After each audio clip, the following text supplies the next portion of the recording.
Good morning, everyone, and welcome to Clearwater County's regular council meeting for the 25th of July, 2023. As a reminder, all public meetings are live streamed and recorded.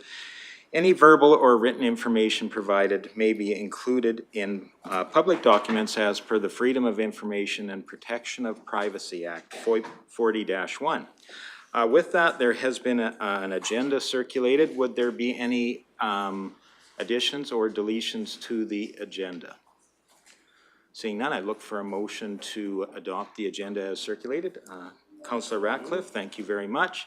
All in favor? And that is carried. Also, the council minutes, or the minutes of the regular council meeting of the 11th of July have been circulated. Would there be any errors or omissions to note? If not, I would look for a motion to adopt those minutes. Councillor Cermak was first. All those in favor? And that is carried. Thank you very much. Takes us to item 4, which is our public hearing section. And the first one is a public hearing related to bylaw 1152/23, application number 0623 to amend the land use bylaw. And I will outline the process that we're going to use. To start with, I'm not exactly sure of the exact time. I'll say it's 9:04. I'll call a meeting to order at 9:04. The process to be used: everyone present shall register. All persons wishing to speak shall be recognized by the chair. Every presenter, when told it is their turn, shall identify themselves and their organization, if any, and whether they are in favor of or opposed to the bylaw. If a presenter becomes repetitive, they may be limited by the chair. If a presenter or member of the audience becomes disrespectful, they may be asked to leave by the chair.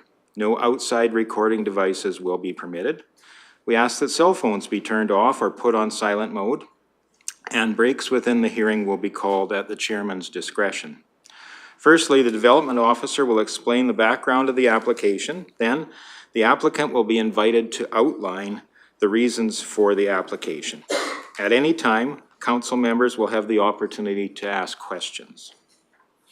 Any submissions received from other agencies will then be read out.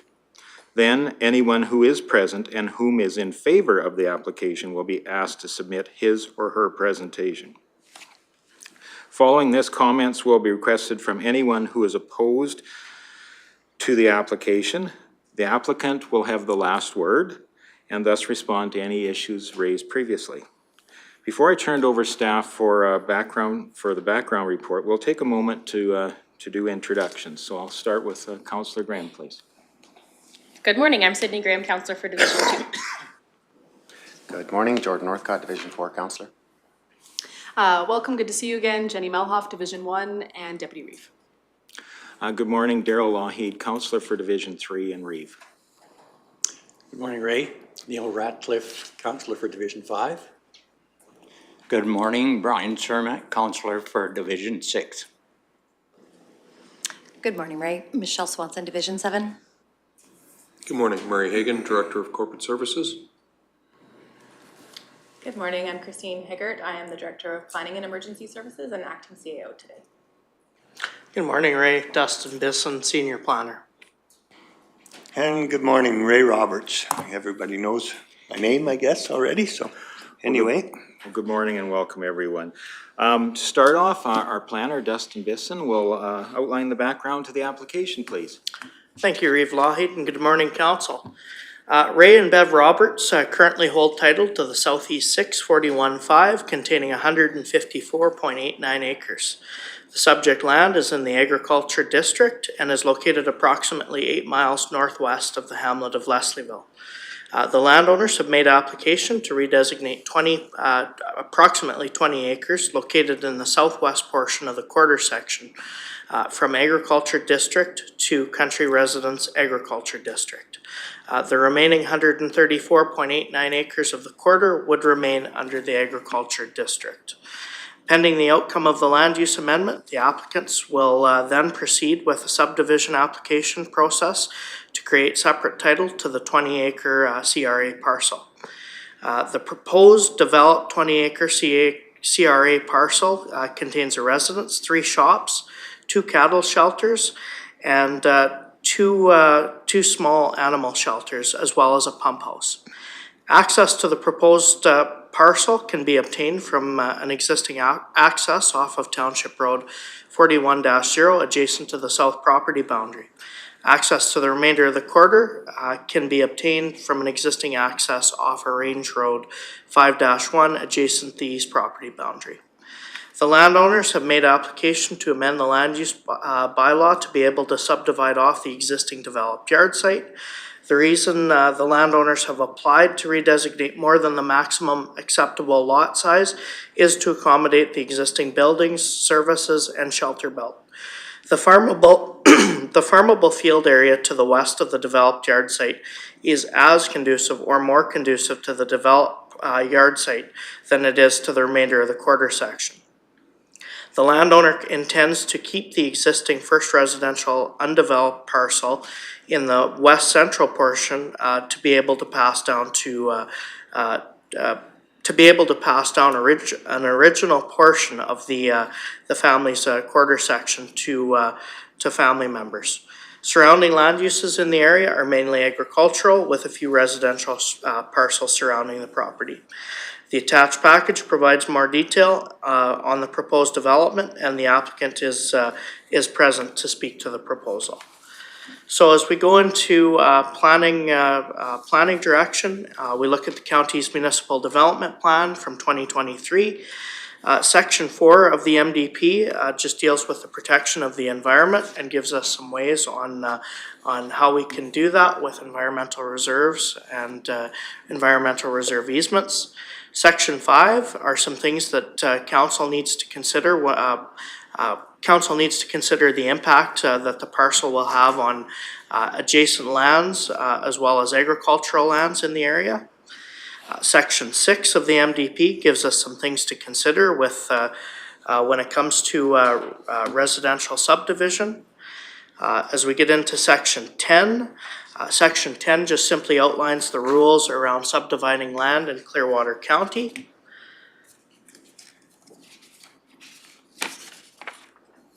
Section 11 deals with some things that we need to consider when it comes to subdivision conditions, some typical subdivision conditions like taking road widening agreements, making sure that the accesses into the property meet county standard, and so on. Section 14 deals with some things that we can ask to help the county when it comes to the consideration of the application.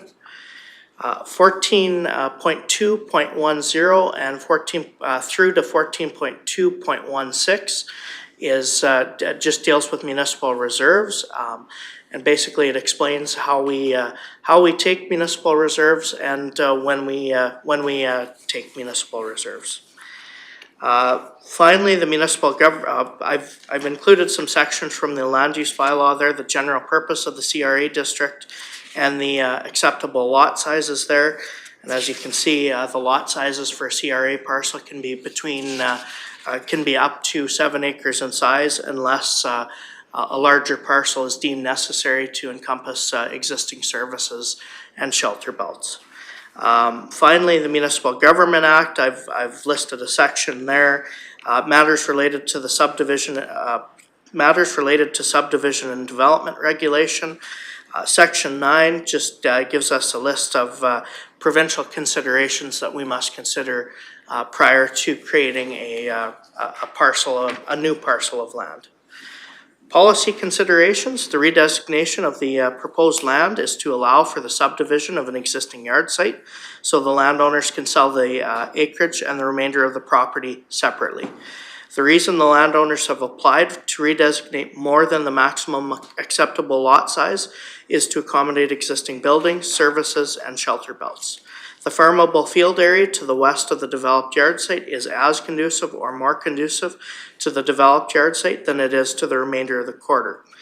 Access to and from the property is from Township Road 41-0, adjacent to the south property boundary. Staff reviewed and considered the impacts on adjacent farming activities and do not anticipate that the proposal would negatively impact existing farm operations in the area, as the proposed parcel will continue to be used for residential purposes. Should the proposed land use amendment and subsequent subdivision be approved, the parcel would be considered the third title out of the quarter section and would align with policy 10.2.2. MDP policies 14.2.5 and 14.2.6 permits the county to request certain studies, such as an environmental assessment report to address the sensitivities of the subject property and adjacent lands, should council wish to proceed that way. As for our recommendation, at the regular council meeting held on June 13th, 2023, council reviewed and gave first reading to bylaw 1152-23. As required by legislation, notice of today's public hearing was advertised in local newspapers, and comments were invited from adjacent landowners and referral agencies. Upon the considerations of the representations made at the public hearing, council will consider whether or not to grant second and third reading to bylaw 1152-23. Thank you, Mr. Chair. Thank you, Mr. Bisson. Does council have any questions of the development officer? Deputy Reeve Lougheed? Thank you, Reeve. Can you explain a little bit more policy 10.2.3?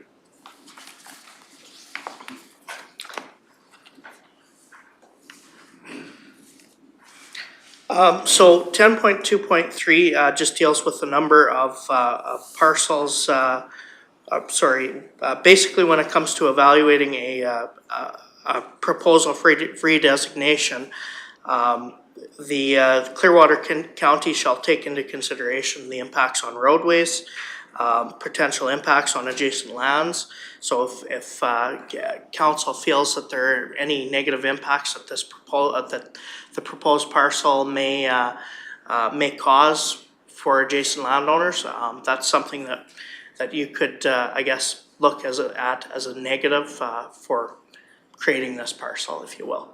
And then 10.2.3, when it comes to lot sizes, I guess you're allowed to create a parcel of land between that's up to a maximum of 7 acres in size for residential purposes under the CRA district, unless, for instance, we were taking in amenities within the existing yard site, like the existing septic system, existing shelter belts, driveways, things of that nature, or to accommodate a naturally fragmented parcel. Can I ask a follow-up? Please. In particular, the including shelter belts, wastewater, water servicing, it's my understanding this residence is a pump out, which automatically needs to have larger setbacks than potentially a 7-acre parcel would allow. I believe it's 90 meters minimum, but to a property line with a pump out, is that correct? That is correct, yeah. The setback for a pump out system is 90 meters from a new property boundary. The pump out system, I believe, is just on the west side of the existing yard site, kind of in those trees on the air photo that's before you right now. So to encompass the 90 meter setback, the parcel size would have to be a minimum of 10 acres in size. Okay. Thank you. And I'll go to Councillor Ratcliffe, please. Thank you, Reeve. This property seems to be set up for agricultural pursuits already. How much land would this have to remain classified as agriculture? So realistically, currently with our new policies under the MDP, the only way to remain agricultural would be to create the subdivision by way of a natural feature.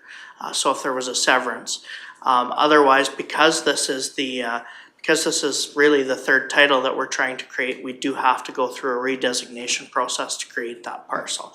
So there really isn't I mean, the applicant could potentially redesignate the parcel to intensive agriculture, but typically there's got to be a business component for creating that type of parcel, and that's not what the landowner is proposing. So basically, the minimum amount of land would have to be a quarter section. To remain agricultural, essentially, unless there was a natural feature and it was the first parcel coming off of there. Okay, thank you. And Councillor Graham. My question is about the advertisement of this public hearing. We obviously received a letter that said it was not properly advertised. I just want to ensure that it was properly advertised and we're following the rules. Sure. So according to the municipal government, we do have to advertise this ad for 2 weeks in the local newspaper. It was advertised in the Mountaineer for 2 weeks. However, it was only advertised in the Western Star for 1 week. Clearwater County does go above when it comes to our processes for dealing with referrals. We do send out a referral to everyone within a half a mile of the proposed subject parcel, and they would have received a letter regarding this land use amendment and the subsequent public hearing that came forward. They would have had 30 days to review and submit their comments to Clearwater County. Can I follow Please. up? Do we usually just do 1 week in the Western Star? No, we typically do 2 weeks in the Western Star. Unfortunately, that was something that was missed in when it came to sending the ads out for this specific item. Okay, thank you. Mr. Roberts, I know you'd like to comment on that. We will definitely give you a chance to comment, but let's have your comment. I just wanted, with the Western Star, I believe why it wasn't advertised in the Western Star the second week, because Danny Gibson always takes that week off, has ever since he started that newspaper, and you don't get a newspaper that week. Thank you.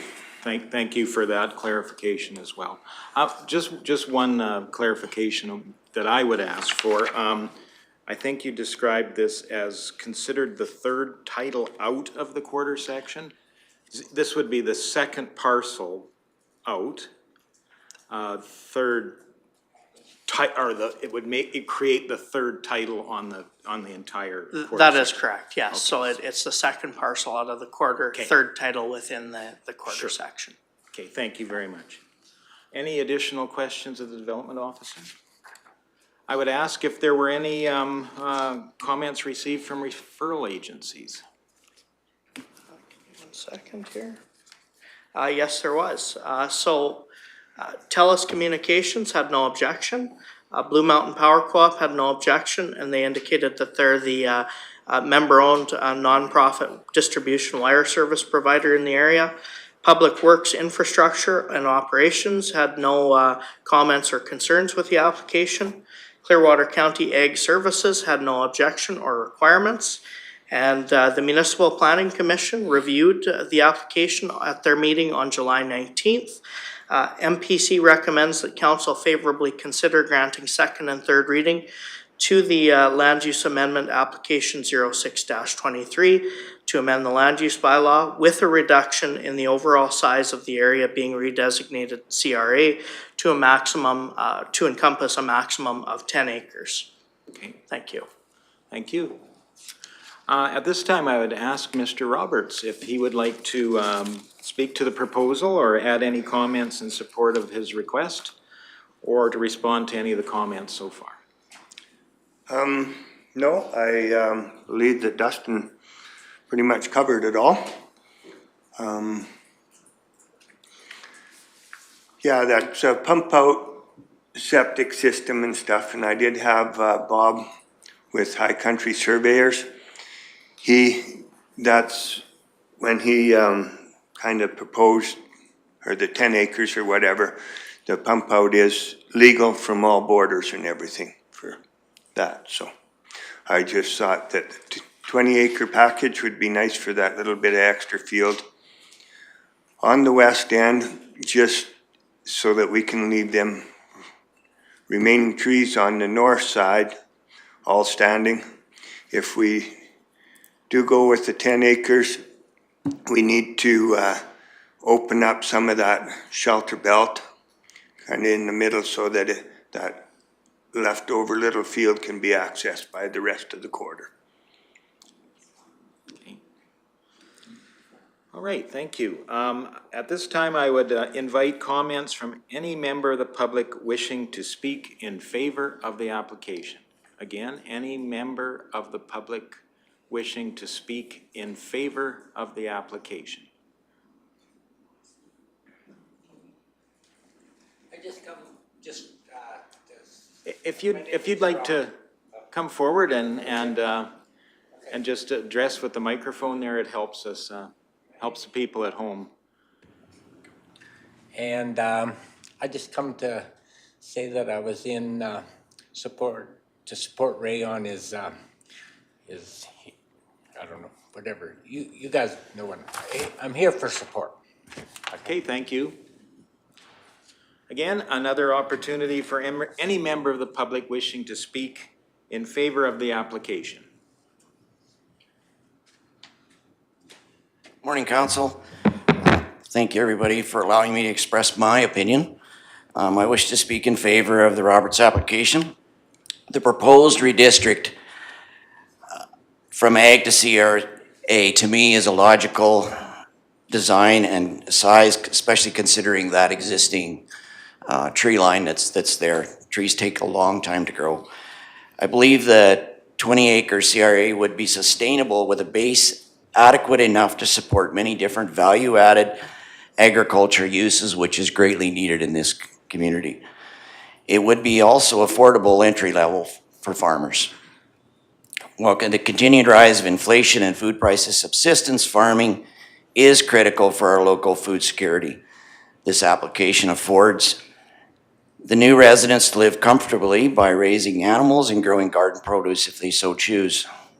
Small acreage farms play an important role in the ag industry, and they can become a very big growth industry if we just allow them. Thank you. Thank you very much. Could you just state your name for the record, please, Ben? Ben Swanson, sorry, my apologies. No worries. Thank you so much. And another opportunity to invite any member of the public wishing to speak in favor of the application. Good morning. I'm an adjacent landowner to the property in question, and I submitted a letter already in support of it totally. And further to that, I would comment that the existing application for the 20 acres I see would not take out any further farmland that is already being farmed. So I support this. Okay, thank you very much. And again, an opportunity for anyone wishing to speak in favor of the application. I will check with the development officer and see if there were any written submissions in favor of the request. Yes, there was one written submission received in favor of the application, and it was from Gladys Dunweber. I believe council has received that via email yesterday, so I don't believe I need to go over it with you. Okay, thank you. No, I think that's fine unless council had any questions. At this time, I would invite any member of the public wishing to speak in opposition. Again, any member of the public wishing to speak in opposition to the application. And one final time, any member of the public wishing to speak in opposition to the application. And I asked Mr. Bisson if there were any written submissions opposing the request. There was one written submission in opposition to the proposal, and that was received from Marianne Cole, president of the Clearwater County Taxpayers Association. I believe this was sent to all Clearwater County councillors as well. Have you had time to review that letter? I believe so. Okay. Any questions at all on that? I know Councillor Graham had brought up one of those comments around the the advertising was there. Okay. I guess at this time I would ask if Mr. Roberts had any final remarks.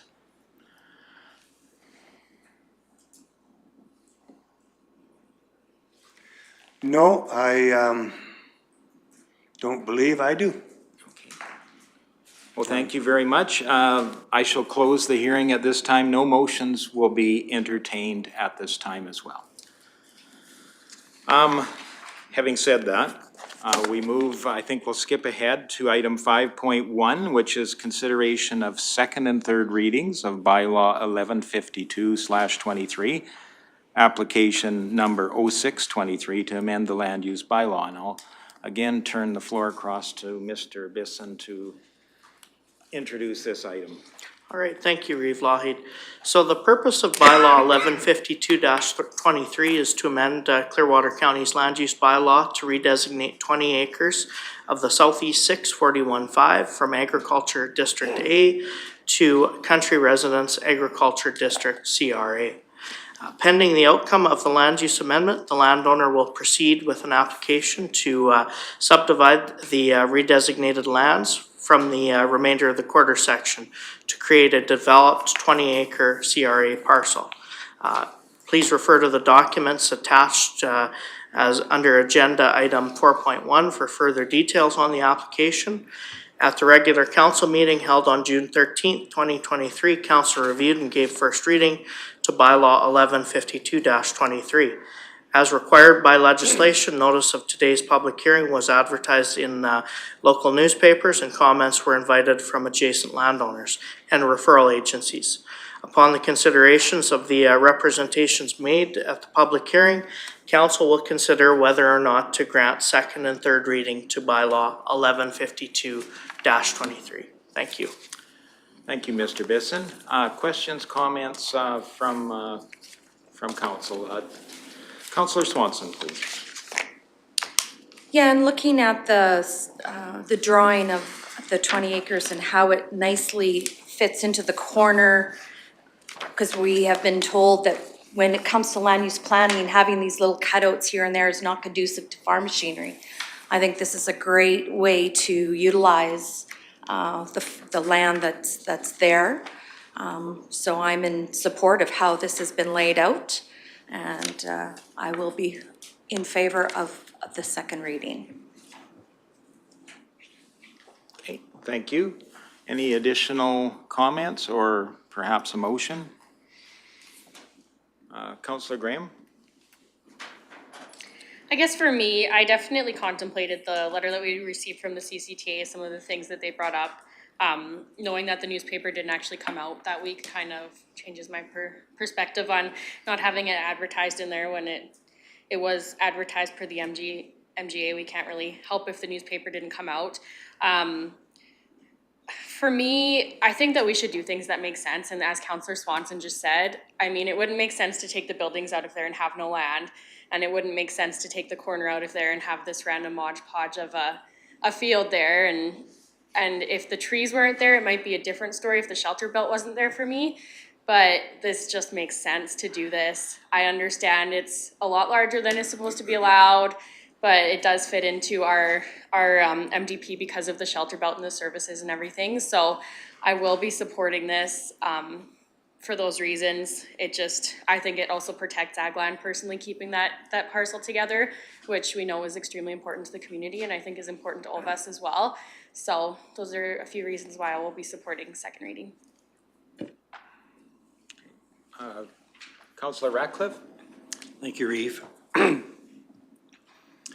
My thoughts are very similar, that if we restrict this to 10 acres, that it would have less agricultural use than as an entire parcel. That if there was a fence on that 10 acres, then there'd be that much access, whereas one parcel, it can be hayed, it can be grazed. To me, it just makes more sense. So I will also be supporting second reading. Okay, any additional comments? Deputy Reeve Lougheed? Thank you, Reeve. Municipal Planning Commission gave a recommendation. Municipal Planning Commission typically has to take the policies as they are and give recommendations as close to that policy as possible, correct?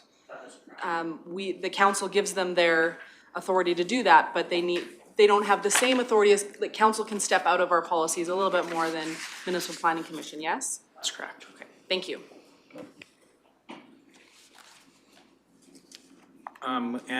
Councillor Northcott, please.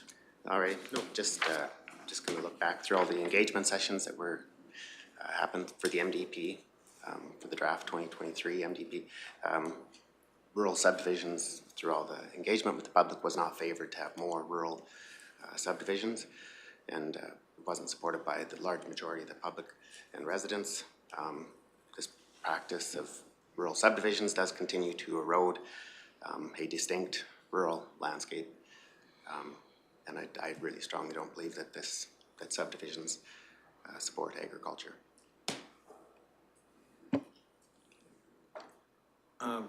Councillor Ratcliffe? Just one other comment. Being limited to a CRA designation, I think this property could produce food beyond the use of the occupants. But the CRA designation would limit that to their own use. I would like to move then that we proceed to grant second reading to this bylaw 152/23. Okay, thank you. Discussion on that motion. Councillor Northcott. Just if I can request a recorded vote. Okay, thank you. Any further discussion on the motion? I will call that motion then. All in favor? And those opposed? That is carried. We would move on to consideration of third reading. Councillor Swanson? I will move that we approve a third reading of this bylaw.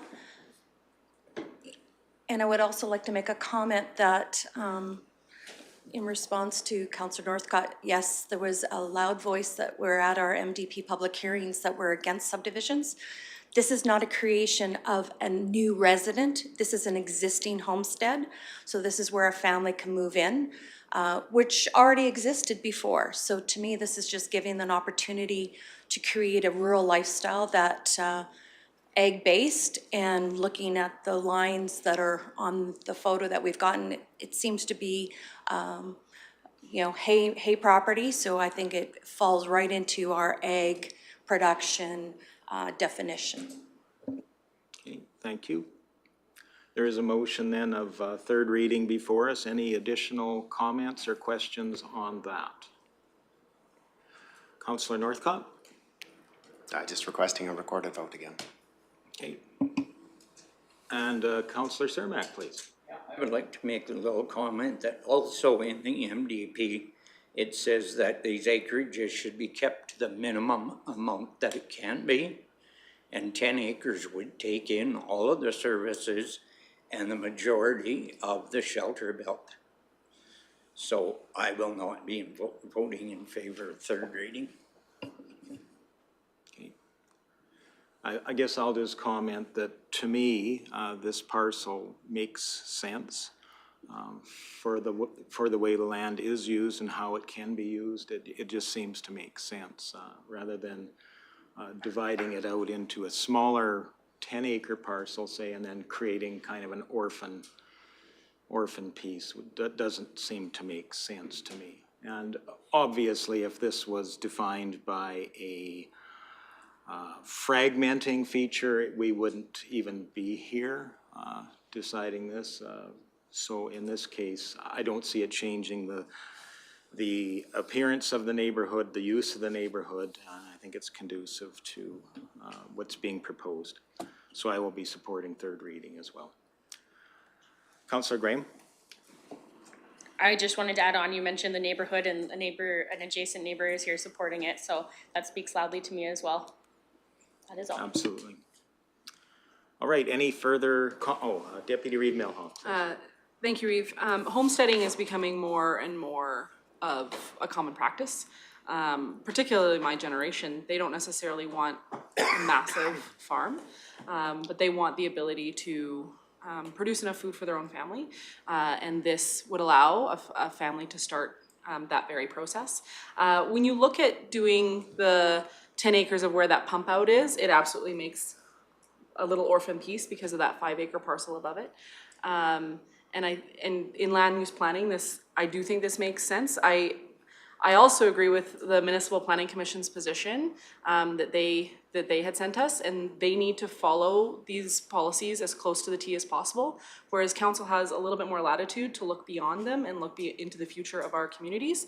And the fact that much of the community is here, the neighbors are here saying that they do not feel that this would adversely affect it, I will be going with the people that spoke in favor of this today and be in favor of third reading.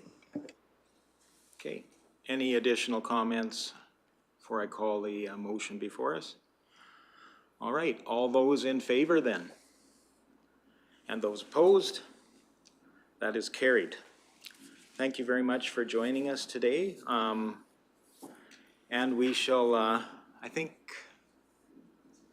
we're already a little behind schedule, so we will probably move into the next item, which will be item 4.2. which is a public hearing of bylaw 1153/23, application number 0723 to amend the land use bylaw. And I'll again call the meeting to order, I'm going to say at 9:38.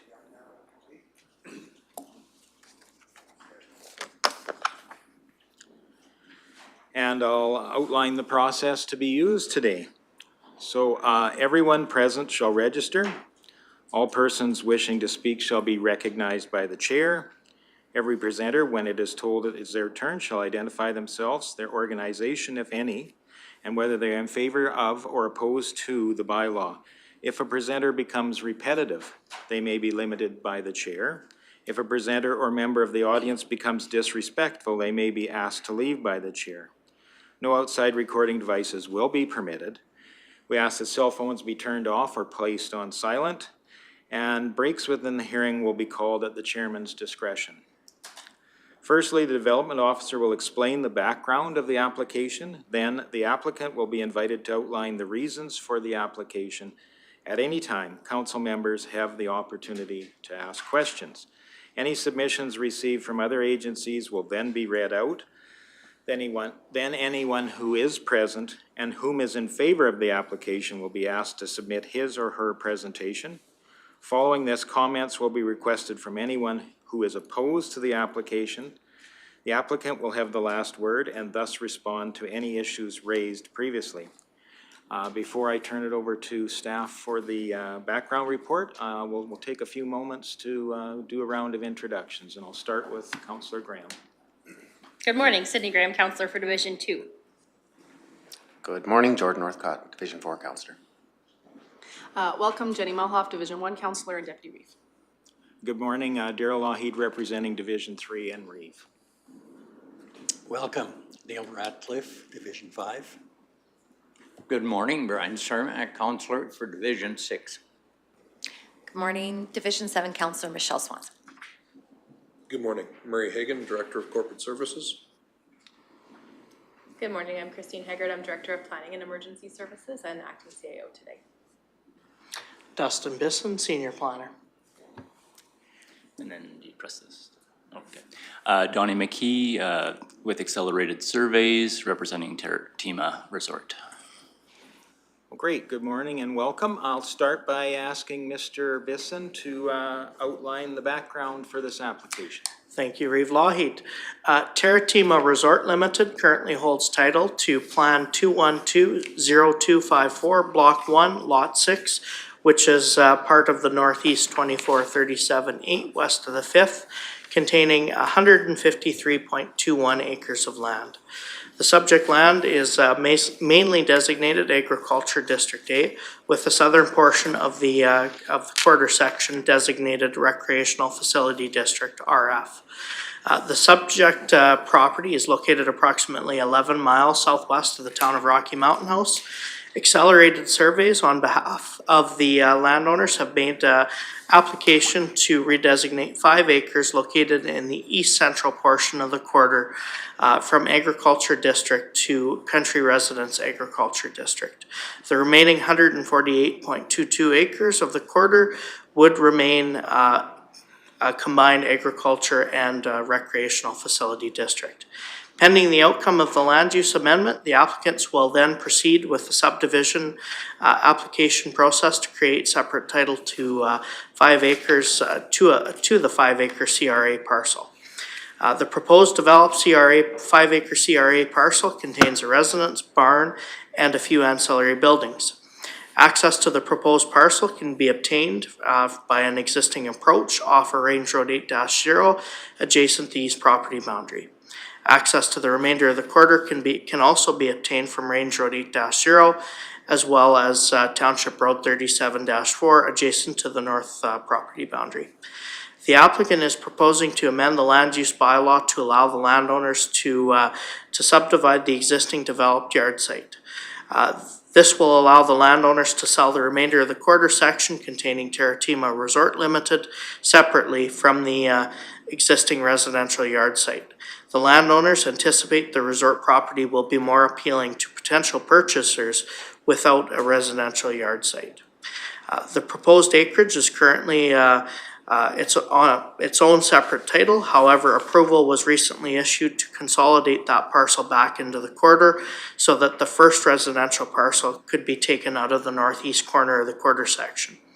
A condition of the boundary adjustment approval is to consolidate this parcel that we're dealing with now back into the quarter.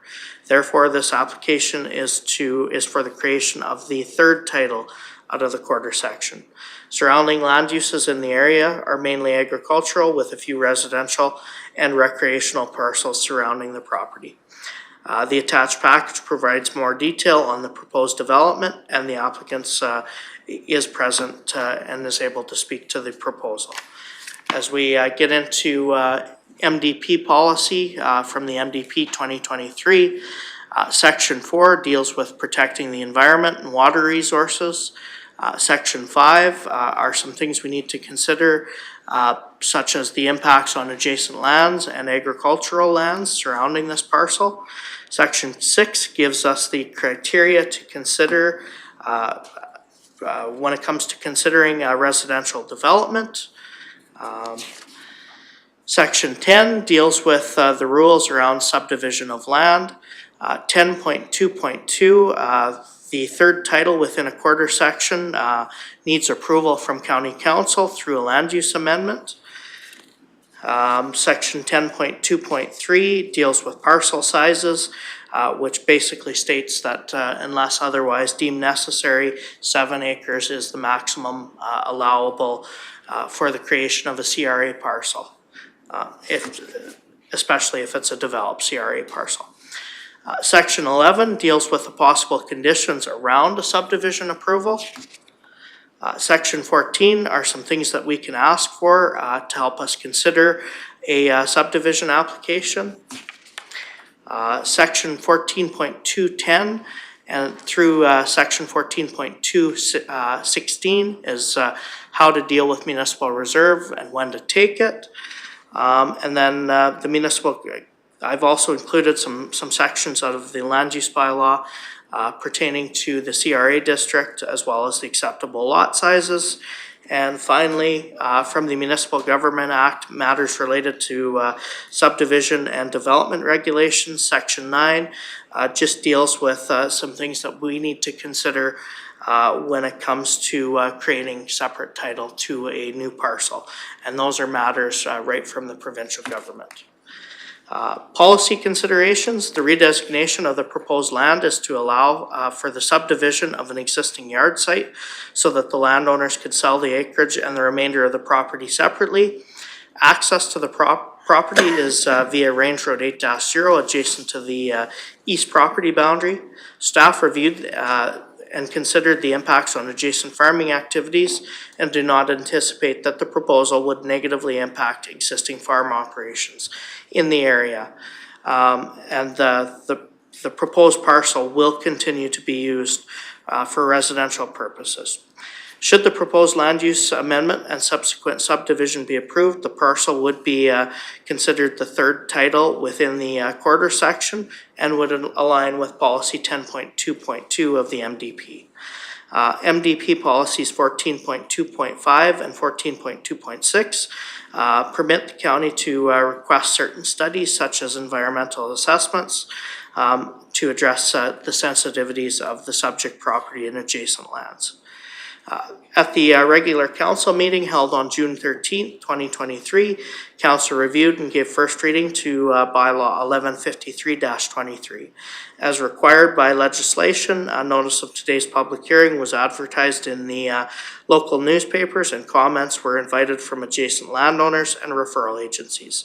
Upon the considerations of the representation made at the public hearing, council will consider whether or not to grant second and third reading to bylaw 1153-23.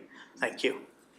Thank you, Mr. Bisson. Any questions of the development officer by council? Were there any comments received from referral agencies? Yes, there was. Telecommunication had no objection to the proposal. Fortis had no concerns. Blue Mountain Power Co-op stated that they have no objections and that they're the member-owned nonprofit distribution wire service provider in the area. Public Works Infrastructure and Operations had no comments or concerns. And the Municipal Planning Commission reviewed the application on July 19th. MPC recommends that council favorably consider granting second and third reading to the land use amendment application number 07-23 to amend the land use bylaw with an additional recommendation that a condition be added stating the owners must apply for Plan 2120254, Block 1, Lot 6, be redesignated from Agriculture District A to RF District, to the Recreational Facility District RF, to encompass the entire operation of the Terratima resort property prior to the subdivision being created here. Thank you. Okay, thank you.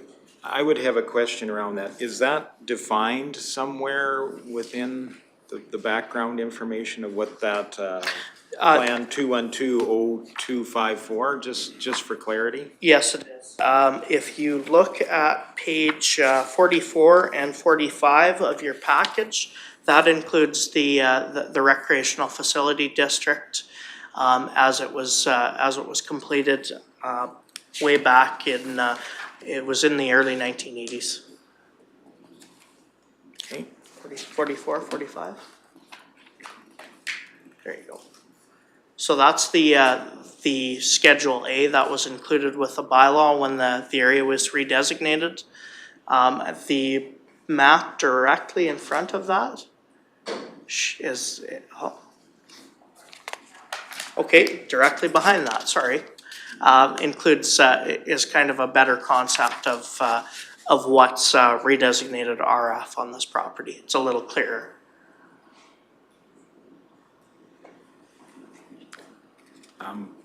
And I'll go to Deputy Reeve Melhoff first, and then Councillor Ratcliffe, and then back to Councillor. Thank you, Reeve. It looks like the resort has extended past their RF designation based on all of the other trails and buildings that are to the north and west of the RF.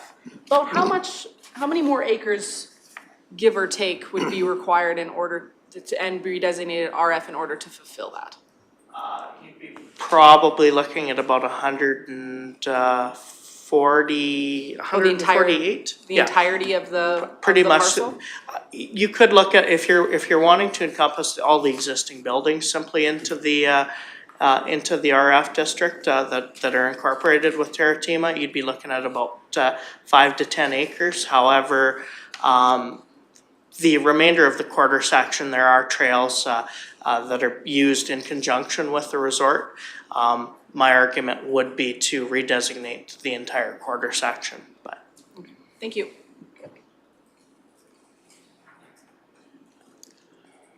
And Councillor Ratcliffe? Thank you, Reeve. Has this 5 acres in question or any of the entire quarter ever been used for agricultural activities? I don't believe so. Thank you.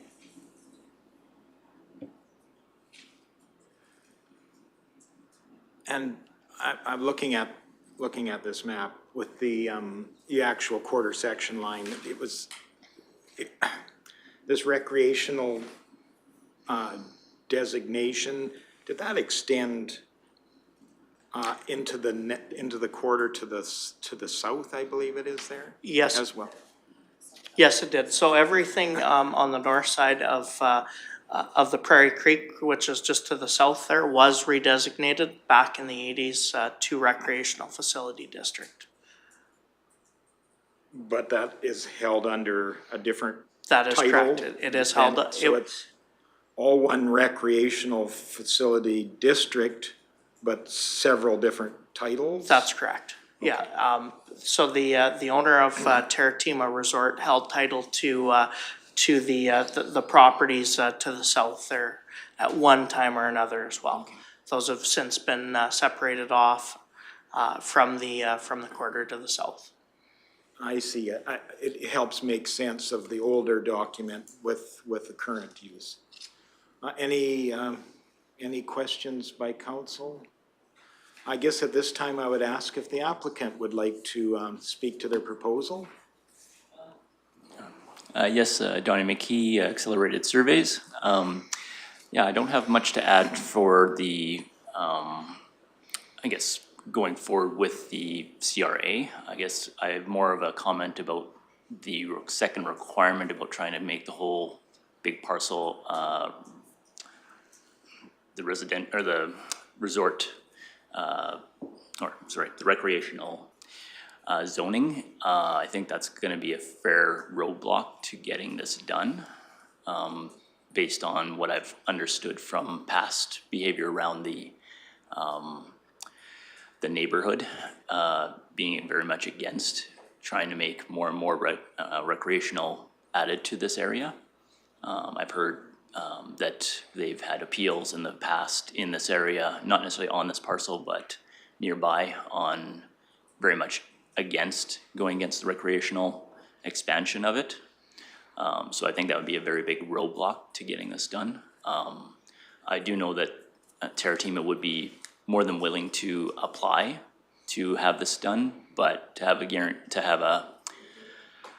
get it done, I think that's hard to ask for to get both done, I guess, is my opinion.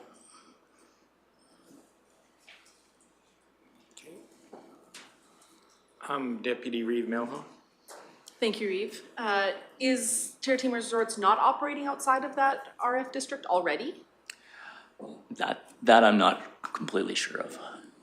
It just, like I said, at the aerial, it looks like there's a portion of the resort already operating outside of the RF district, just as a visually. It appears that way, I believe, yeah. Thank you.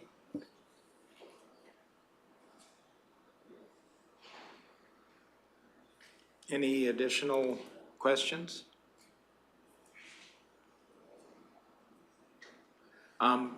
So just so it's clear in my mind, this has already been redesignated as a recreational facility.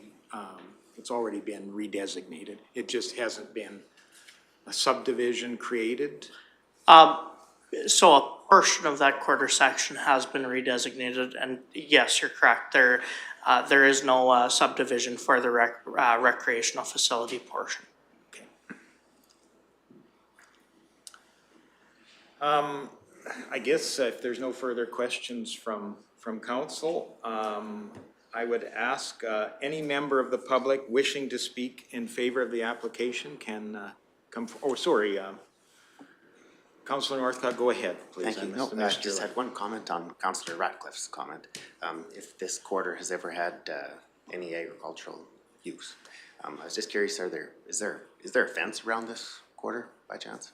Barbed wire fence? Sorry, I'm. Is there a barbed wire fence, or is there the ability to put a fence around this quarter? And could this quarter be utilized as forested pasture for livestock? From the site inspections that I've completed on this property, I don't believe there is barbed wire fence on the along the northerly boundary of this quarter. There may be a wooden fence along the east portion of the quarter. Certainly a fence could be built along the property lines of this property. However, there would be some significant tree cutting along the west side and probably along part of the north boundary of this quarter as well to prepare a fence or to construct a fence. Right, so this quarter could be utilized for forested pasture for livestock. Yeah. Okay. Maybe I would ask the question, has this been used for agricultural purposes other than perhaps cutting firewood or something? Not to my knowledge. Terratima Resort goes back to about 1983 when it was created. Prior to that, there's not a lot of detail on this quarter section. Sure. So this is pretty typical use for this land, that there hasn't been an agricultural producing piece of land up to this point. Councillor Swanson.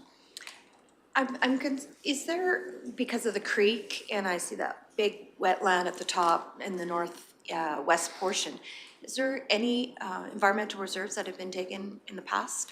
No environmental reserves have been taken on this quarter. However, one of the, from I guess the history around one of the properties to the south, when there was a campground proposed a couple of years ago, one of the comments that was made was they were able to access the trails that are that currently cross through this property that we're dealing with now. Alberta Environment did make note that there is significant wetland, and those trails were to be used for walking purposes only and not for OHV use. Would that also, supplement? Please. Would that also curtail the animals as well? Like fenced off from any of those sensitive areas? I mean, it was just a comment from Alberta Environment. It was nothing registered specifically. All right, did that bring forth any additional comments or questions from council? If not, I would look to any member of the public wishing to speak in favor of the application. Any member of the public wishing to speak in favor of the application. And one final time, any member of the public wishing to speak in favor of the application. Seeing no one, I will check with the development officer if there were any written submissions in favor of the request. No written submissions were received. Okay, thank you. I would then look for any member of the public wishing to speak in opposition to the application. Again, any member of the public wishing to speak in opposition to the application. And one final opportunity, any member of the public wishing to speak in opposition to the application. I would check with Mr. Bisson if there were any written submissions opposing the request. No written submissions in opposition were received. Okay. And as promised, Mr. McKee, I'll give you the final word. Okay. Yeah, so one other thing I was thinking about as well about the application of the resort zoning is to fix the parcel to becoming a resort, recreational zoning. It might be a better choice to try and do that as part of during a land use review of the area as like a more bigger area, I'm wondering, than just trying to put it on the landowner to try and fix what's what's there right now, at this time anyway. Thank you. And with that, I will close the hearing if there's no further questions. No motions will be entertained at this time. And again, having said that, on the agenda, we'll skip forward to item 5.2, which is consideration of second and third readings of bylaw 1153/23, application number 0723 to amend the land use bylaw. And again, I turn the floor across to Mr. Bisson to introduce this item, please. Thank you, Reeve. So the purpose of bylaw 1153-23 is to amend Clearwater County's land use bylaw 714-01 to redesignate 5 acres of the subject property from agriculture district to country residence agriculture district. Pending the outcome of the land use amendment, the landowner will proceed with an application to subdivide the redesignated lands from the remainder of the quarter section to create a developed 5-acre CRA parcel. At the regular council meeting held on June 13th, 2023, council reviewed and gave first reading to bylaw 1153-23. As required by legislation, notice of today's public hearing was advertised in local newspapers, and comments were invited from adjacent landowners and referral agencies. Upon the considerations of the representations made at the public hearing, council will consider whether or not to grant second and third reading to bylaw 1153-23. Thank you. Okay. Thank you very much, Mr. Bisson. Questions, comments from council? Again, we are looking for second and third readings at this moment. Councillor Swanson, I see first. I understand MPC's recommendation in regards to the request to rezone the rest of the quarter to RF. It does appear that they've exceeded their area, their original area. I am concerned that at a future, when we do talk about them possibly selling it to the next person, are they passing on the problem? That's where I'm at. So I would like to see that properly zoned, and it makes the best sense. Even if they don't, I think that needs to be a discussion with planning into regards, like, does the balance of the quarter, does it need to be expanded, to include their buildings and part of their trail system? I don't know. So I would like to uphold MPC's recommendation. Do I put that in a second reading with amendments? I'm just wondering. So there's 2 options, I guess, forward. You could motion to table second reading, simply from the standpoint to allow them to redesignate. You could also go through the process and approve second and third reading and allow the Municipal Planning Commission to put the redesignation on the subdivision as a condition, and then they could come back that way. I'll wait for further comments. All right, further comments relating to what's before us. Deputy Reeve Lougheed. Thank you, Reeve. So if we were to have MPC put that as a condition on the subdivision, then you have a year, correct? That's correct. For the applicant to come back and that would come to council because it's a land redesignation, to redesignate however much of the remaining property that they would see needed to be RF. And the same process that we've gone through now, being first reading, public hearing, second reading, third reading would have to take place. Yes. That is correct. Thank you. I would have a question. I'm somewhat curious about this unregistered 7-acre parcel on the north. It hasn't hit titles yet. It hasn't hit, that's why it's defined as unregistered, okay. That's correct. It's not that it's been, it's just in process. That's right. Councillor Graham, and then I'll come to Councillor Ratcliffe. I guess for me, when it comes to redesignating the remainder of the quarter to RF, I don't know that I can support second reading of this today. I haven't felt good about this application since we received it. I think it's gonna be used, this acreage will be bought for recreation purposes, not to have, you know, a calm country residential acreage, which is what the CRA is for, in my opinion. I know a lot of farmers who lease land in the area, and they do have a lot of problems with recreation in the area, and that's why they get so upset about it. And those farmers wouldn't have received the letters about this because they lease the land or they rent the land for their cattle. So I think that if they had, obviously we can't send it out to people who rent, we don't know that who does that. But I think that if they knew about that, there would be a lot of people here opposing this. So I would personally say that we should table it, and then maybe when that's gone through, then maybe I could support second reading for this, depending on how that goes. So that's where I'm standing. I'm either way, whatever council wants to do today, but that's just where I stand.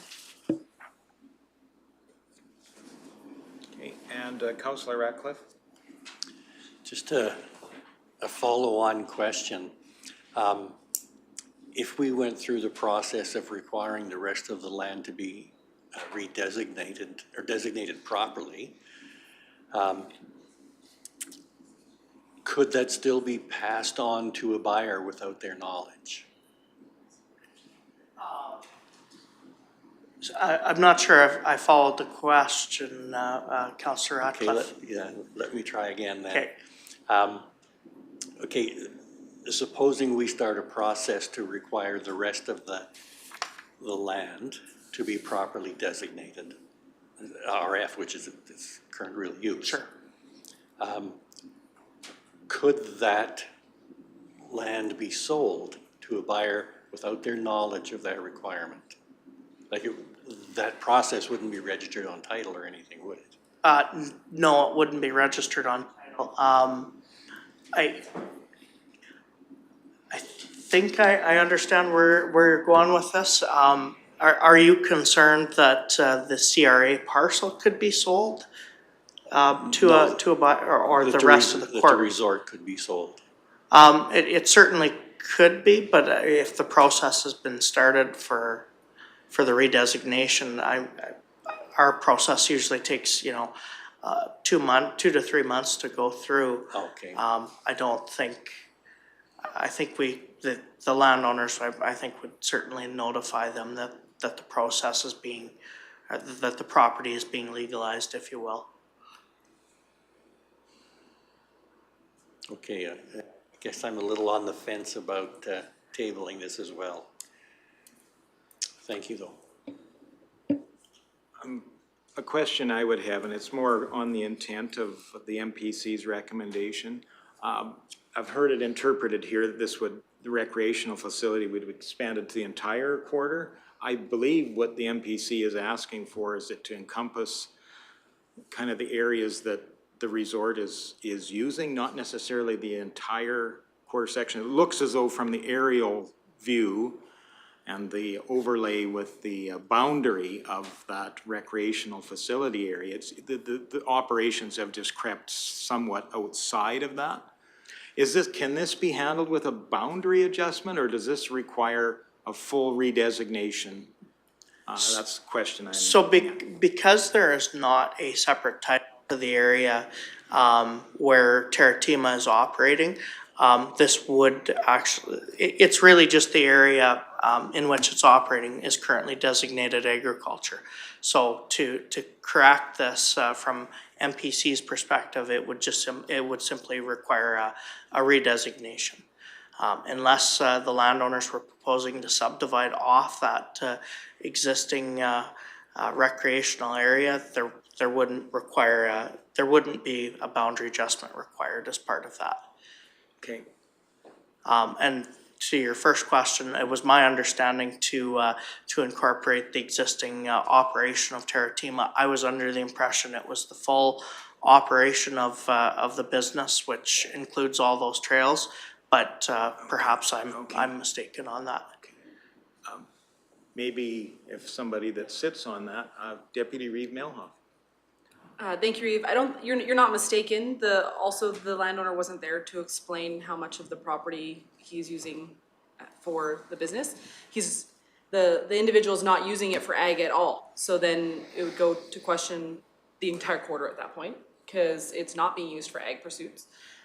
So the Municipal Planning Commission wanted to ensure that when you have the opportunity to legalize a property through any type of designation, subdivision, et cetera, you should take the opportunity or request that council take the opportunity to legalize a property.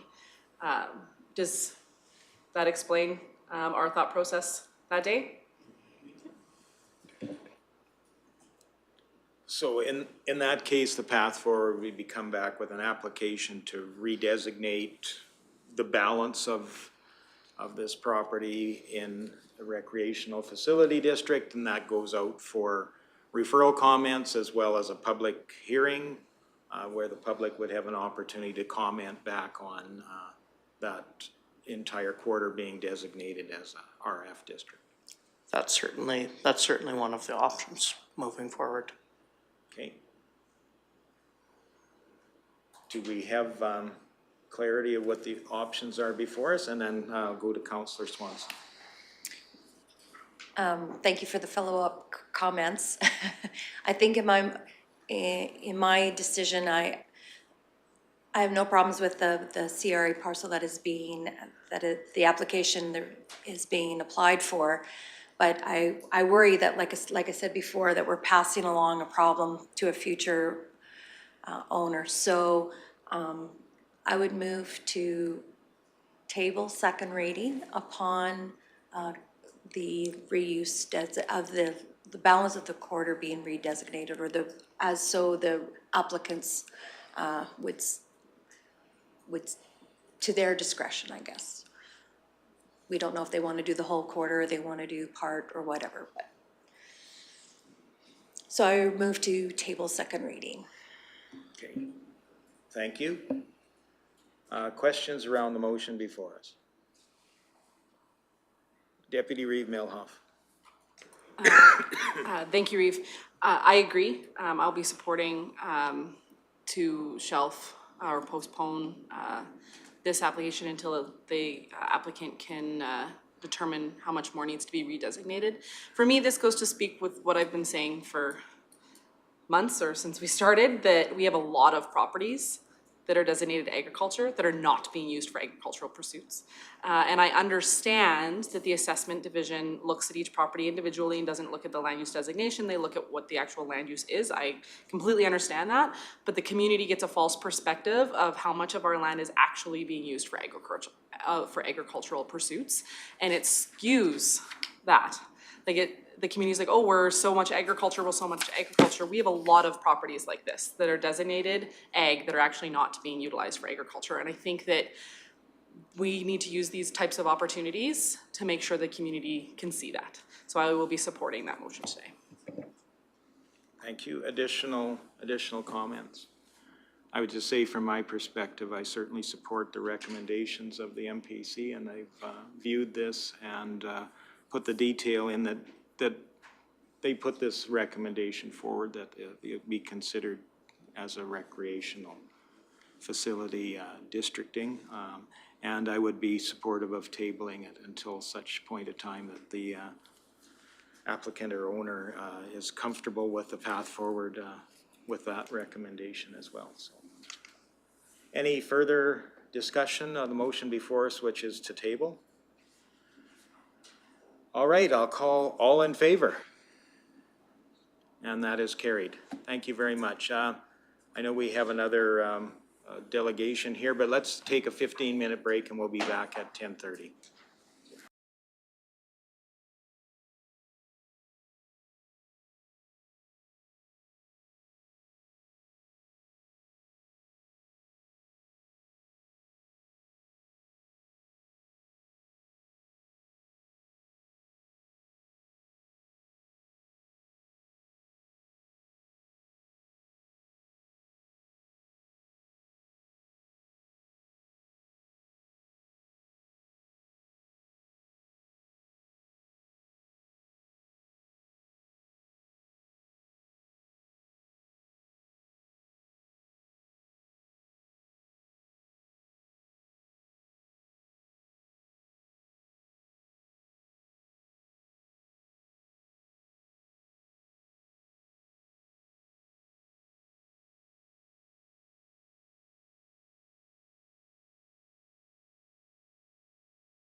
Well, welcome back, everyone. We continue through our agenda of the day. That takes us down to item 5.3, which is first reading of bylaw 115623 for application number 1023 to amend the land use bylaw. And I believe I'm going to turn the floor across to Mr. Clark today.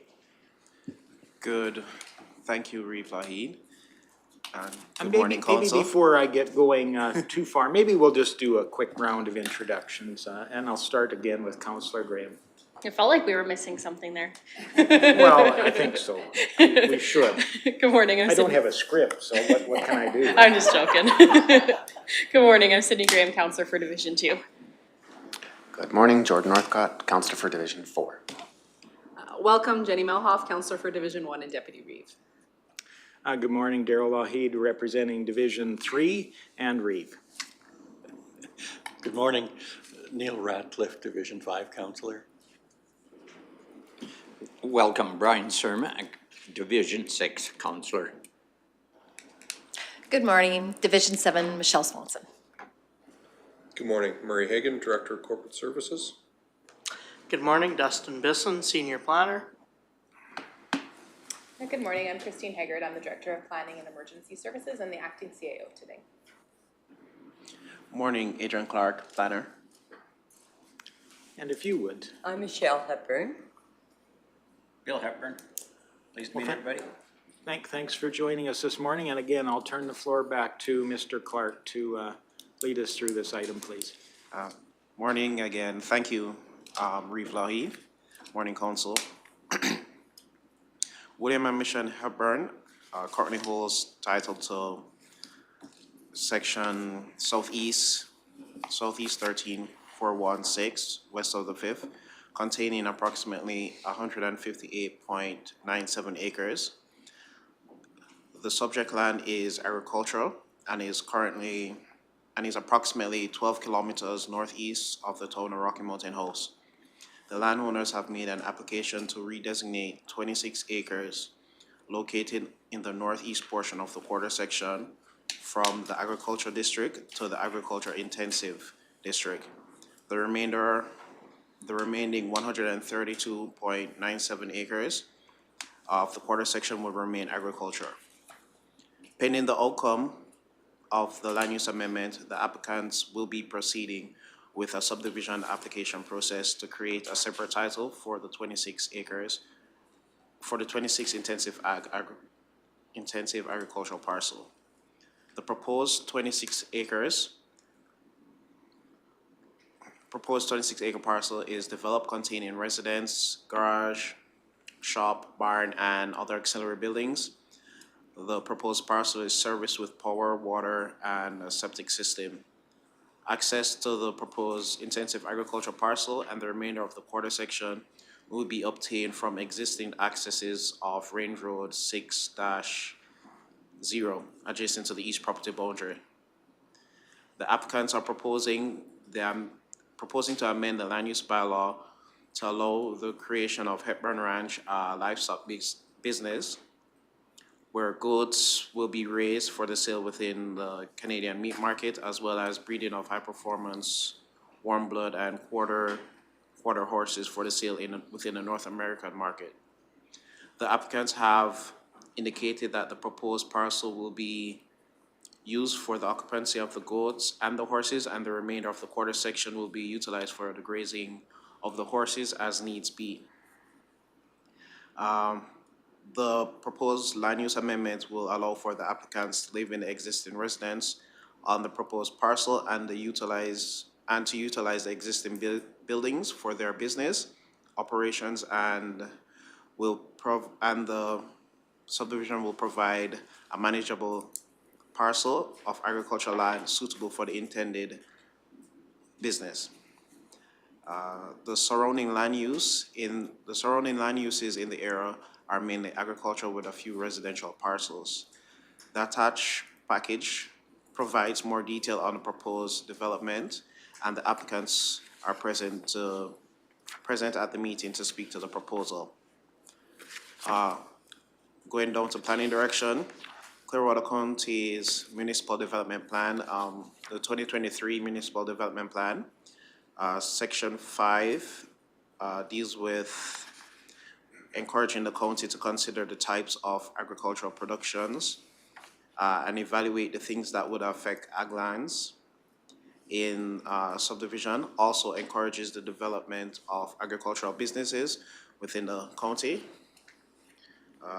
Section 10.2 and 2.35 and 11 deals with the number of parcels allowed on a quarter section and the best location of the parcels with access when considering a subdivision application.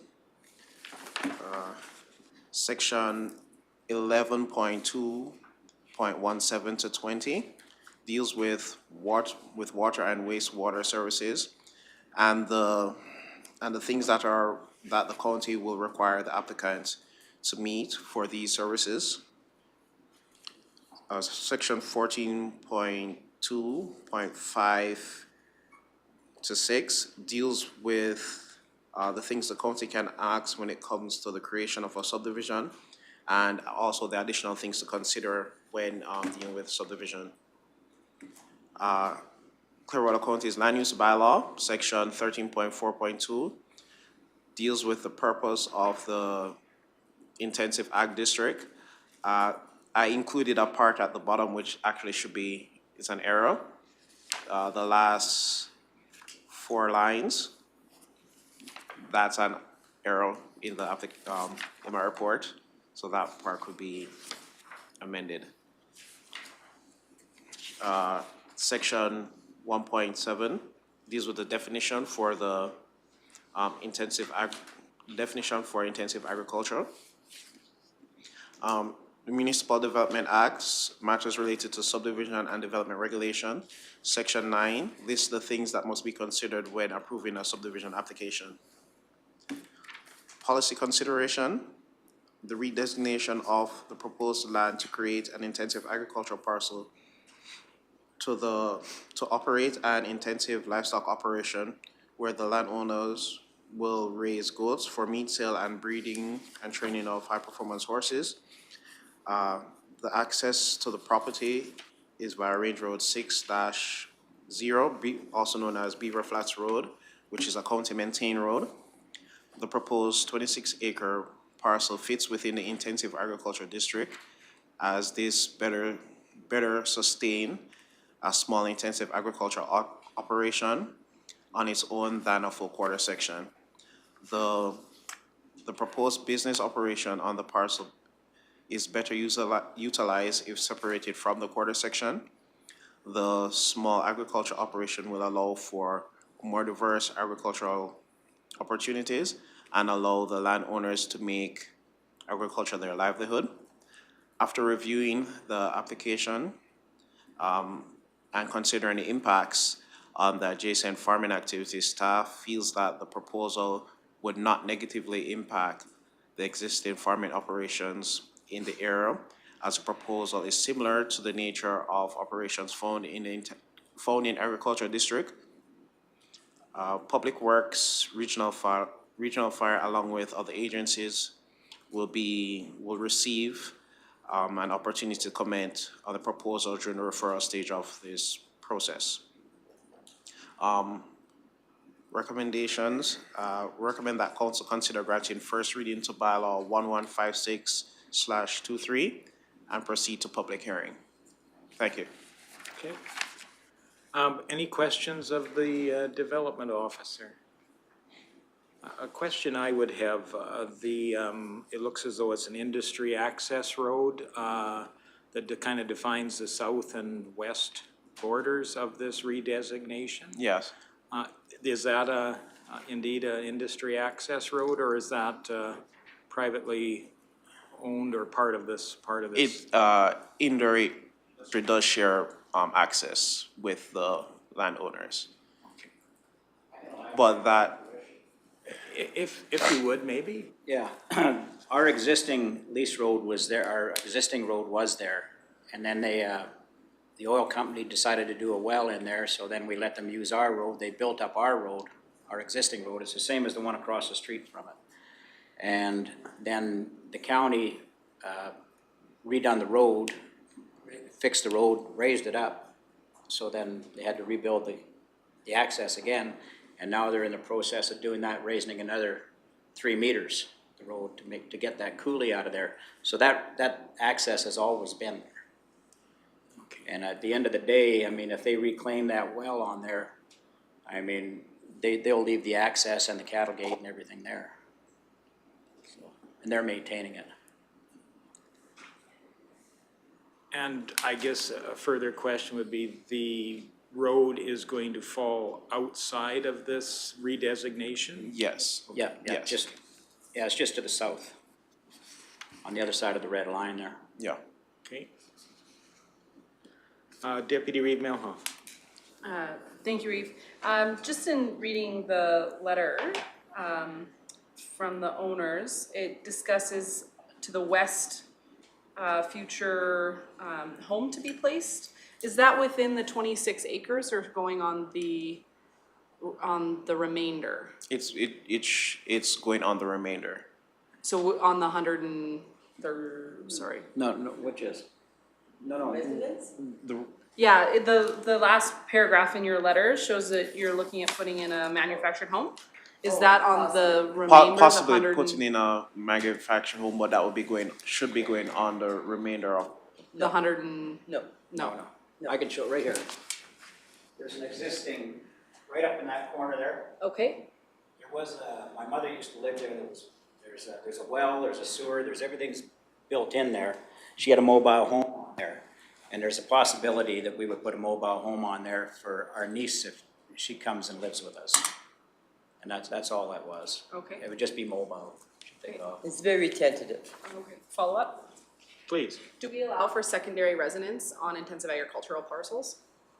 No, we don't allow for residence on. You have to be over 80 acres to do secondary residence within our current land use bylaw, correct? So if I might jump in, we do allow for second residences on agricultural parcels if it's for farm help and if it's for temporary purposes. So similar to a bona fide need or for farm help, we have approved applications for residences on intensive ag parcels that are smaller than 80 acres in the past. Okay, perfect. Thank you. Any additional questions or motions?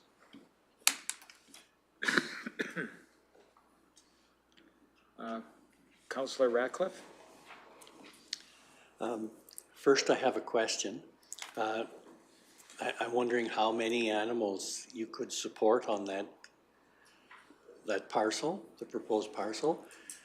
And Well, you could support well over 100 goats on there. You can put 6 goats to an acre, right?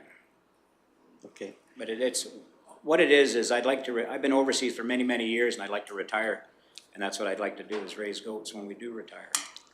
I've spent 30 years in the Middle East, and I have a very good. I'm in northern Iraq right now in the Kurdish region, and I have a very good rapport with a lot of the Kurds and stuff. I can sell these goats to, and that's what the whole thing is. Right? and is that The rest of the pasture, we've got it all. It's leased out. It's rented out to Dick Waminga. He's pastured his cows on our place for years. And that'll still stay the same until I retire and then decide to do something different with the rest of the property. All right. I move that we grant first reading to this bylaw. Okay. Thank you for that. Thank you for that motion. I know Councillor Swanson, your light was on. I was gonna move Okay. first reading, so that's good. All right, discussion relating to the motion before us. Seeing no further discussion, all those in favor? And that is carried. Thank you very much for joining us. Okay. And again, thank you for your patience as we're running a little behind in the agenda today. Make a day out of it. Just wanted to let you know that we are trying to follow the mandate, what we think the mandate of the county of Clearwater is to keep it to agriculture as possible. Okay. So we're trying to do our part. Even that I'm way too old to get into another venture. Thank you so much. Okay. So going through the agenda, that takes us down into the report section of the day, and I'll look across the room to our acting CAO, Ms. Haggart, to give the acting CAO's report, please. Good morning, Reeve and members of council. Thank you for the opportunity to speak on behalf of the CAO. The Agricultural Appeal Board deadline for applications has been extended to July 28th, 2023. We are hoping to receive a few more applications to fill in the 5 public members and 1 alternative member vacancy. Applications can be found on the Clearwater County website at Clearwater County /committees. Next item, as council may or may not be aware, the progress on Project A, which involves twinning from Highway 22 to Rocky Mountain House, experienced a recent delay. This was a result of ongoing evaluations of alternative routes and layouts in the planning study east of Highway 22. One potential option considered was to create a couplet by shifting the new eastbound lanes to the south as a separate 2-lane road. This would have required a realignment at the Highway 22 end, hence the need to await the outcome of these considerations. The pause in the project was further prolonged due to provincial election. The province's design team, AECOM, is making progress once again. Here are the projected timelines that we've been given. 2023, focus on the right-of-way acquisition and preliminary design work. 2024, finalize land purchases, relocate utilities where possible, complete design, and prepare tender documentation with an aim toward awarding a contract in late fall, early winter of 2024. 2025, the construction phase commences involving twinning of the highway and the creation of the roundabout at the Highway 22 intersection. Report goes on to say that as with any major project, there are inherent risks, specifically the timelines for the right-of-way acquisition and access to private land could potentially impact that schedule, and that Alberta Transportation is currently in the early stages of negotiations to address those matters. And that is all for the acting CAO's report in Rick Emmons' absence. Okay, thank you. Deputy Reeve Milhoff. Thank you, Reeve. Thank you for the update for the Project A and for the letter going to Alberta Transportation so that we can help them get community engagement and hope that they're actually going to do community engagement, because any of the stuff we've heard so far, AECOM has zero plan or contract to do any form of community engagement.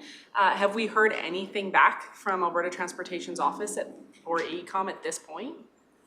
I am not aware of anything coming back from the letter to the minister that was sent on July 19th that was attached within the agenda package, and council will certainly be copied on that once we do get a response. And then any response would be included in the subsequent council meeting. Excellent, But thank you. nothing at this point. Thank you. Move to accept the CEO's report for information. Okay, thank you for that.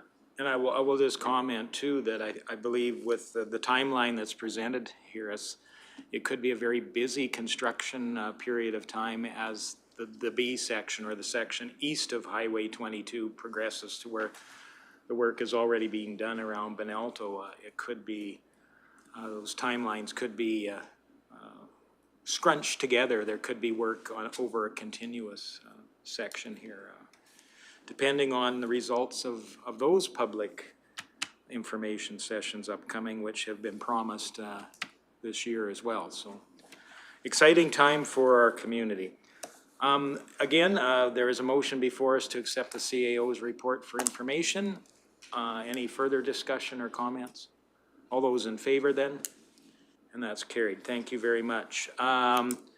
There are a number of other items of capital project status update. Very interesting to see where we're at on that. Any questions, or do we want to go into any detail on any of those items? Councillor Swanson, please. I have a couple of questions in regards to some of the paving projects, especially the Leslieville East Road. I understand construction has begun. I'm thinking about Leslieville Antique Days and how that's going to mesh at that point in time. So is the is the construction company aware that there will be an event in that area coming up soon? And what are they using for mitigation or possibility to ease the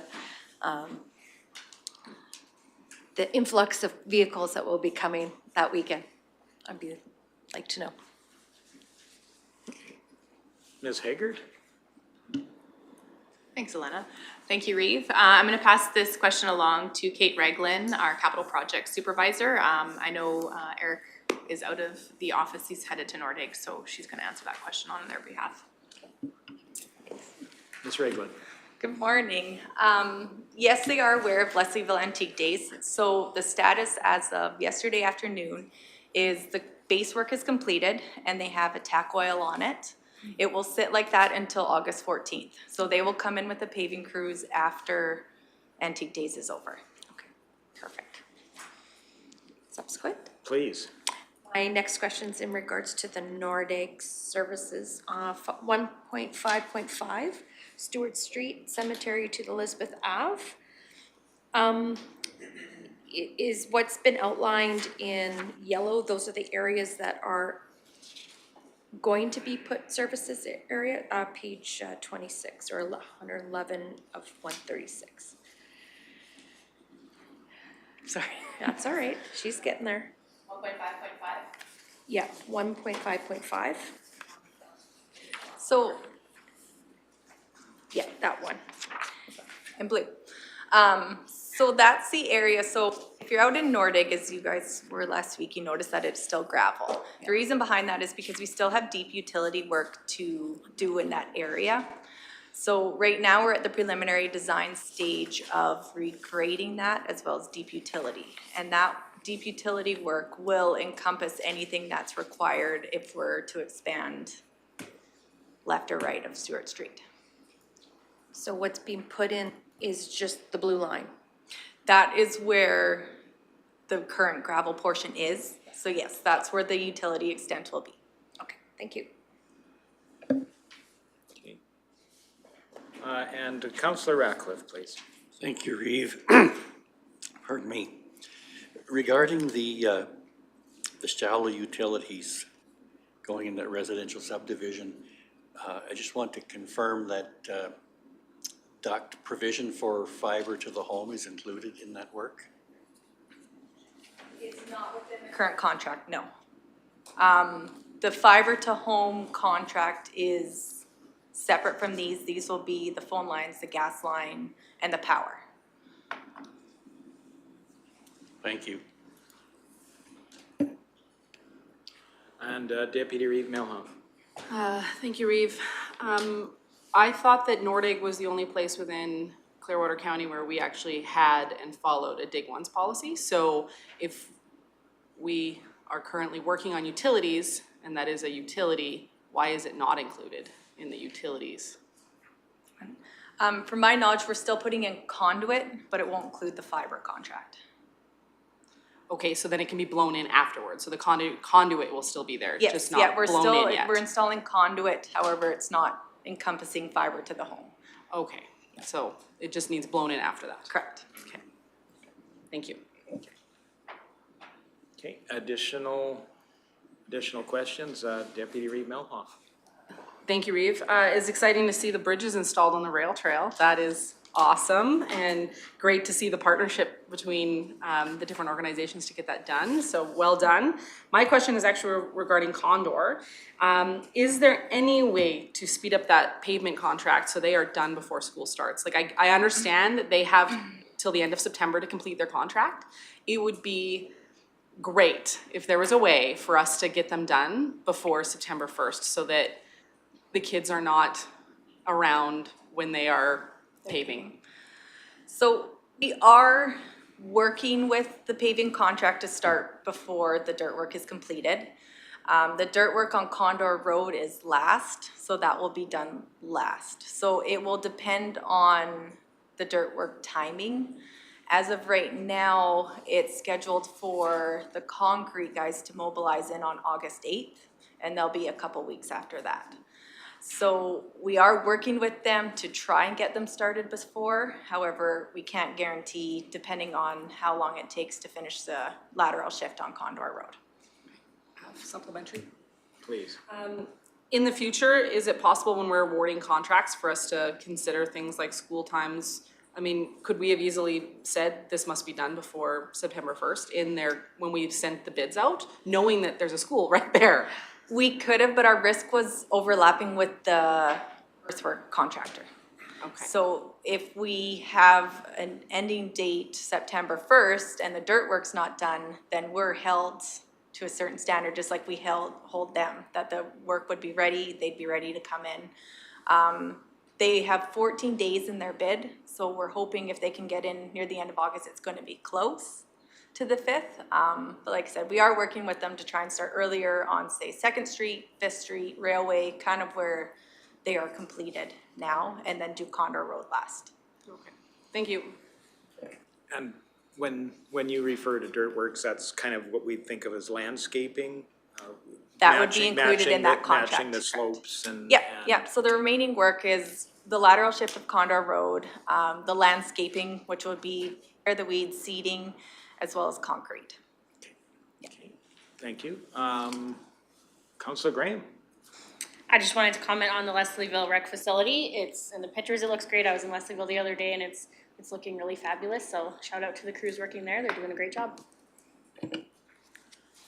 I can echo that. I've been watching that one pretty closely because I'm part of kind of duplicating some of the same things in Condor.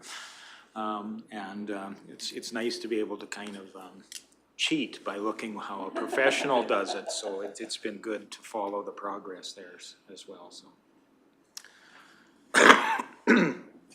any further questions? If not, I'd be looking for a motion to accept the capital project status update for information. Councillor Graham was first, I believe. And any further discussion? All those in favor? And that's carried. Thank you. We have item 7.3, 7.4, which are Clearwater Regional Fire Rescue Services reports for May and June. Does council wish to shine a spotlight on any of those? Deputy Reeve Lougheed. Thank you, Reeve. Just that they have clearly been very busy. 97 incidents in the month of May and 52 incidents in the month of June. That's pretty significant. So hats off to our volunteer, like paid on call firefighters for their extremely hard work for a very busy spring. So thank you to them. Please pass that on from us. And I think, certainly the wildfire incidents have brought a focus and a spotlight on how important our emergency services are. And again, I can echo the hats off to the extraordinary effort in the face of extreme conditions that our fire rescue services have been doing. I would look for a motion to accept those two reports. I mean, I guess maybe we should have two separate motions since there's two separate reports. Of backlog that got bumped. Sure. So maybe if we have two separate motions to accept those for information. Councillor Swanson? For Clearwater Regional Fire Services report for May. Okay. Any further discussion? All in favor? That's carried. And then for the June report, would anybody be willing to make that motion? I've heard Deputy Reeve Lougheed first. All in favor? And that's carried. Thank you. Takes us to councillor reports. So we'll start with Councillor Graham. You must get tired of being first every time. Well, we'll shake it up soon. I was used to say in public speaking, I like to go first because then I get to set the bar, so. I don't know that pertains so much to this, but. So Deputy Reeve Lougheed and I had Ag Service Board meeting and we did our annual weed tour. For the weed tour, we go and look at places that have not fulfilled their notices in spraying their weeds, so they are gonna become enforcements. And the Ag Service Board has to approve them, so we saw some caraway, some buttercup, some oxeye daisy, all sorts of weeds. So that, I believe that should be dealt with by now. The Nordegg Discovery Center and Mine Tour. I think most of us were on that tour. It was a great day. It was my first time going to the mine, and it certainly is a lot more than I thought that it was. So that was a very great experience. And shout out to the Ag and Community Services Department. They've done such an incredible job going from we aren't going to have mine tours, we won't have the Discovery Center open, to this wonderful tour. You can go in lots of the buildings and having the Discovery Center open.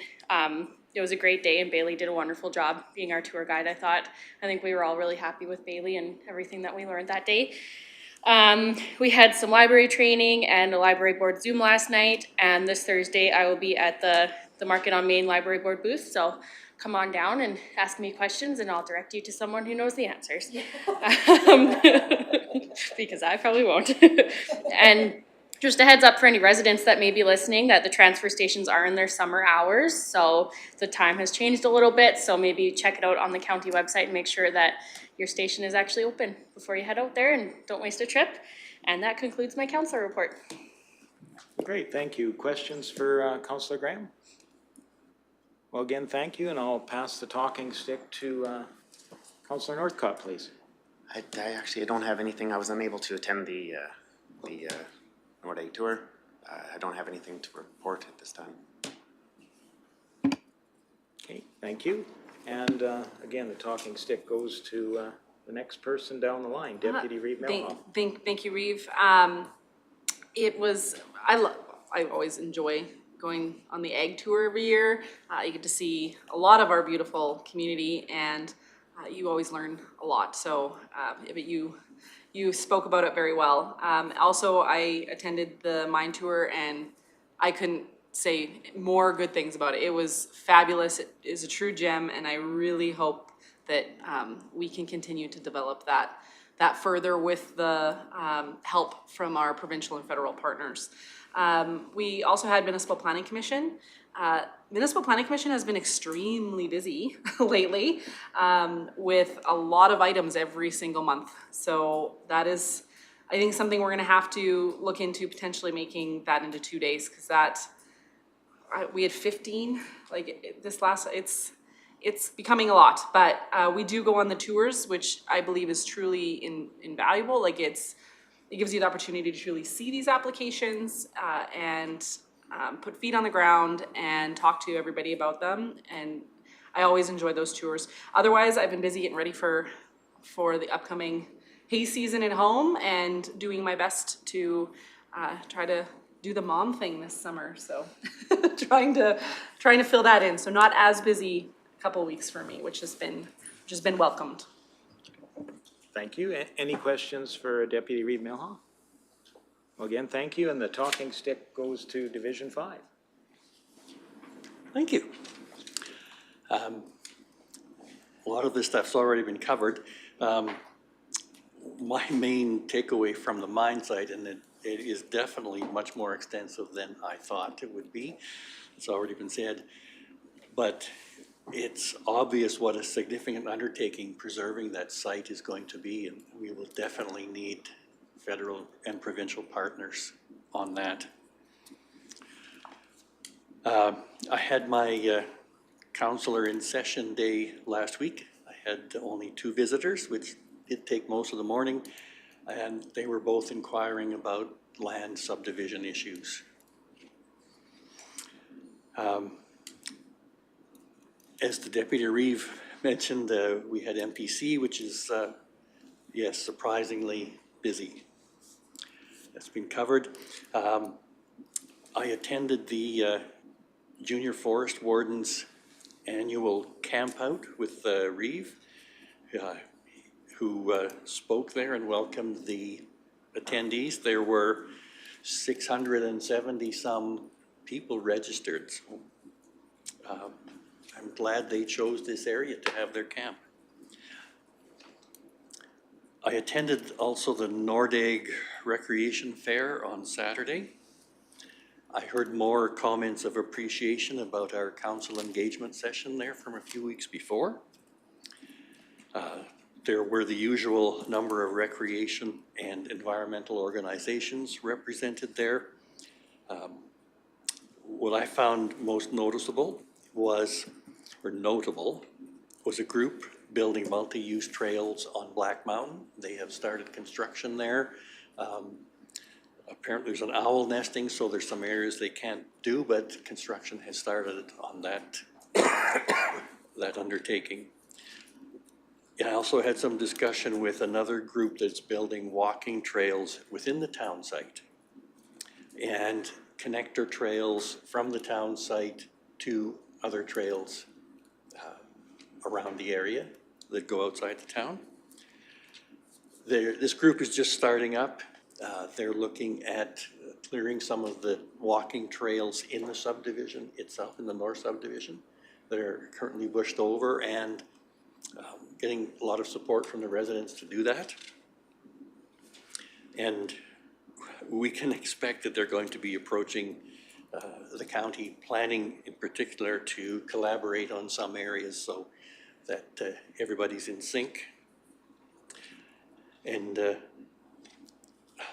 were a number of small issues that came up, so I'm thinking of doing my September counselor on duty in Nordig to be able to more fully engage with some of the initiatives and people out there. That concludes my report. Well, thank you very much. Did you have a question for Yes. Councillor Ratcliffe? Yes, thank you, Reeve.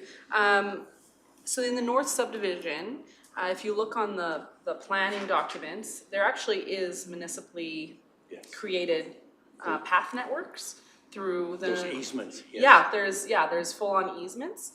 So if you can encourage them to work directly with the planning group so that they're working within those easements, that would probably make things easier. And then they're not working independently and they know for sure where all the easements are, et cetera. That would probably be great. I'm not sure what background they have, but they have already been clearing some of those easements and creating some limited trails already, so. Perfect. Yes. Always good to have a community group stewarding a project. Great.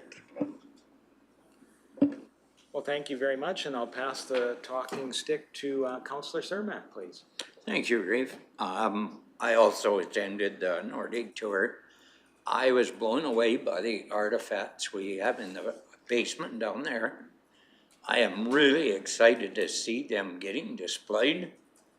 I'm pretty old, and there's some things there that I think that are older than me, and I didn't know what they were. I asked some questions, and most people there didn't know what they were either. So it's going to be exciting to see them out and labeled and say their usages there at the mine site. I thought it was an excellent tour. And the only other thing I would like to mention is that we are having Pioneer Days at the Caroline Museum on August 12th. It should be an exciting day. I think we have 400-year people that had residence in the Caroline area 100 years ago. So pretty exciting. And we have added to our collection there of old farm machinery and stuff. And if you're out and about, you can do a tour of all the buildings on that day if you wish. Thanks. Thank you, and I would mention I had the opportunity to attend the Canada Day breakfast and got a sneak peek at all the displays in the museum there, and it's really, really an interesting way to spend a few hours and find a little bit about the history of that community. So it is interesting for sure. Thank you very much, because the volunteers out there appreciate those comments. The hours that we put in out there we think is worth it, and your appreciation sure shows that it is worth it. Thank you. Any additional questions for Councillor Cermak? Again, the talking stick goes to Councillor Swanson. Perfect.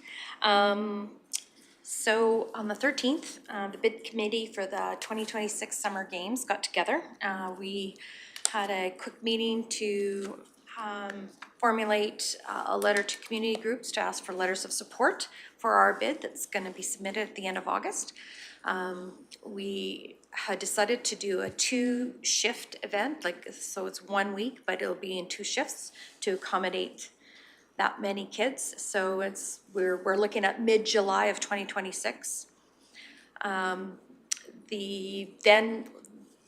The big committee divided into different portfolios, so we all have to do our homework in regards to what sports would be great to hold, the types of facilities, accommodations, food, transportation, volunteers, promotions, security and communication, medical, etc. So anyways, it was decided that some of us would go on a little journey. And on Friday, I went to Okotoks for the summer games that are being held there. It was postponed because of COVID. It was supposed to be held in 2021, but they postponed it. And so it was nice to see the busyness. We were up early and got there for the 9 o'clock host tour. Future host tour, it's called. So there's 20 of us. Not only will we be putting a bid in, Wood Buffalo is putting a bid in, Strathcona County, and I believe Lac La Biche County. So will be interesting to see what gets put on that. I will say that to see the busyness of Okotoks, which is they use 10 schools for accommodations for the kids. There's 3,000 people that they are feeding. That includes kids, all the tech coaches, and their volunteers. And so just, the different processes and everything to keep everybody lined up, how the accommodations are, and of course you're dealing with youth, 12 to 16, so it's different than what we had with the Masters games, so different protocols with that.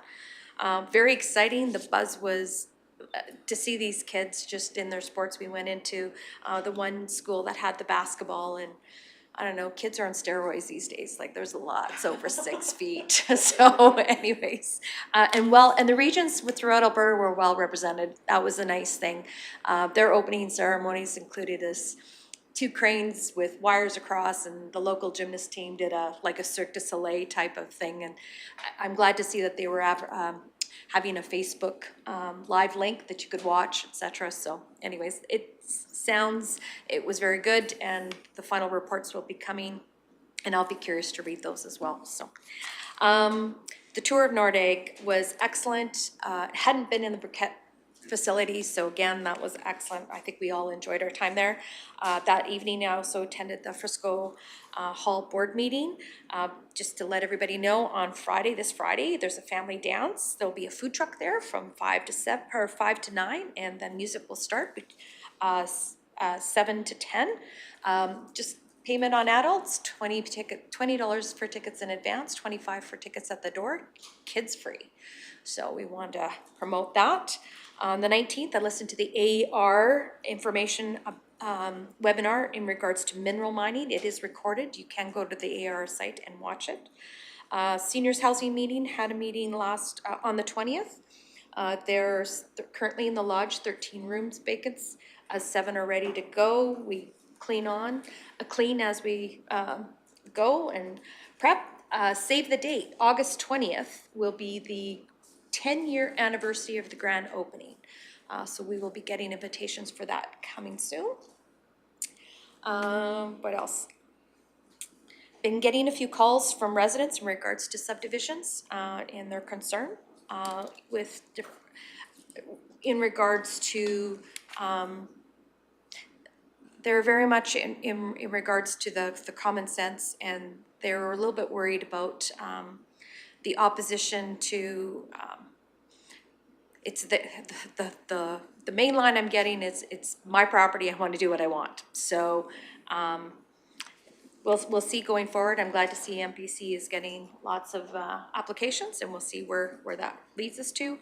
And I'm looking forward to having a bit of a time off with having no council meeting at the first week or second Tuesday in August. So, and that's it for my report. Thank you. Questions for Councillor Swanson? Well, I guess I take the talking stick back. You all always really outline some of the efforts and activities that council's had, and really the activities of our community. It's such a busy time, and I'm so pleased that we're present and there for many of these activities. I will announce or at least share that the Alberta Air Tour is coming to our regional airport in the end of August, the 26th actually. So that's a stop of a number of aircraft that come. It's not necessarily an air show, but it's the aircraft or pilots coming in with their planes and having them on ground display for a period of time. There'll be a breakfast and the opportunity to mingle with some of those enthusiasts there at that time. So we're very fortunate to have that. MLA Shane Getson has been spearheading that. He's an enthusiast and also brought in a number of the local elected officials. The mayor was present at the meeting as well. So we're looking forward to that date. Please mark that one on your calendar. I think that's an important one for us to show up and support as well. I was so impressed by the mine tour at the Nordegg site. What's there, I think we're very fortunate to have a prime example of an industry time in Alberta that is in really good shape and has been preserved to be able to be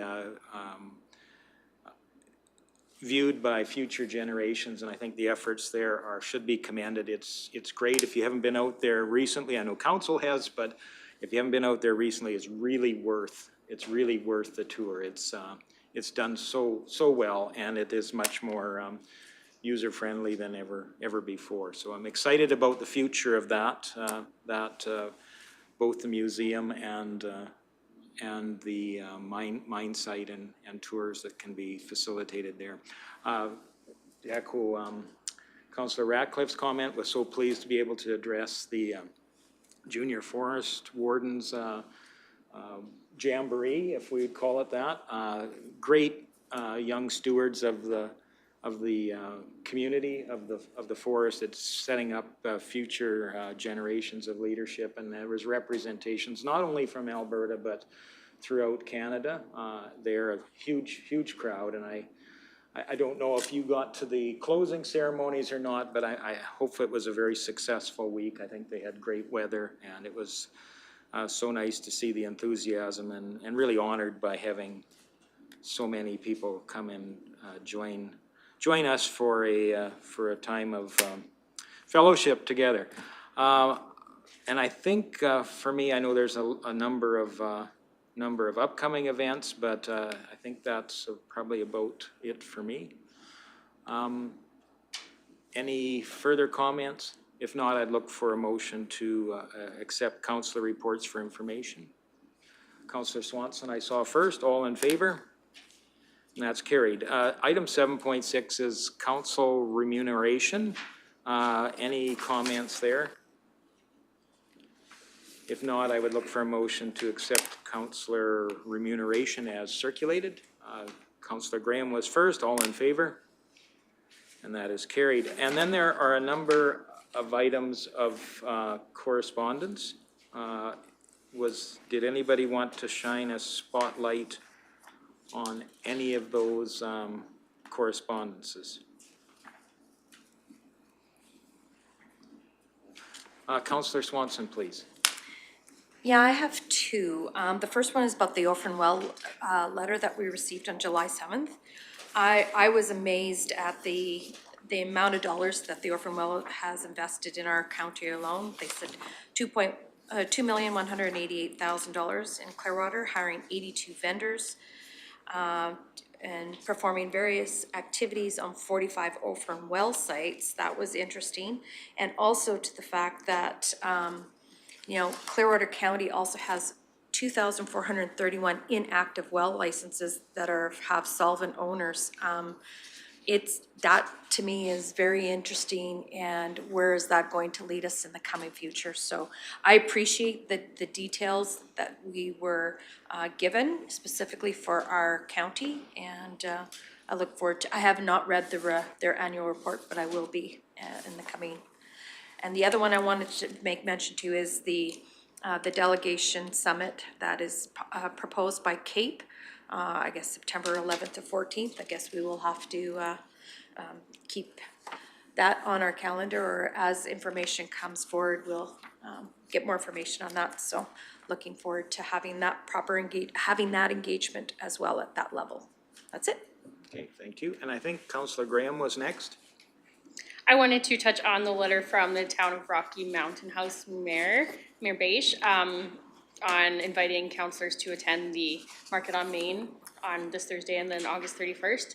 I think that would be a great opportunity. I think it would be great for the community to see how well our two councils work together and for us to get out there. So I'm already there on the 27th, but just wanted to spotlight that because I think that's a great invitation. All right, thank you. And Councillor Ratcliffe, and then I'll come back to Councillor Northcott. And then the Deputy Reeve. Okay, thank you. I was thinking the same thing as Councillor Graham, that we should pick one or both of these dates and try and be there and show a united effort in the area. And I also wanted to express appreciation to the town for the airport report that gives us a good idea of activity there, and I appreciate having that information. That's all. Thank you. Deputy or Councillor Northcott, please. Absolutely. No, just the letter from the Orphan Well Association. Actually, I would say that I am disappointed in the letter from Lars DePaw in promoting of a biased view on a very ineffective and flawed system in regards to Alberta's reclamation processes throughout Alberta. There are many wells throughout Alberta that are falsely applied for, that receive reclamation certificates. They may be reclaimed on paper, but they do not actually meet the criteria. They are not properly reclaimed. There are many articles like that. There's a lot of information out there, and actually if any landowners have had a reclaimed well site on their property, I would say they could absolutely contact me. I would like to actually see them. The environmental industry in Alberta is an illusion to a large majority of the residents across the province. It's created many unnecessary roles throughout society, where private sector businesses and businesses that do need staff to continue with their business to continue to provide a valuable good or service to society, where this is very ineffective.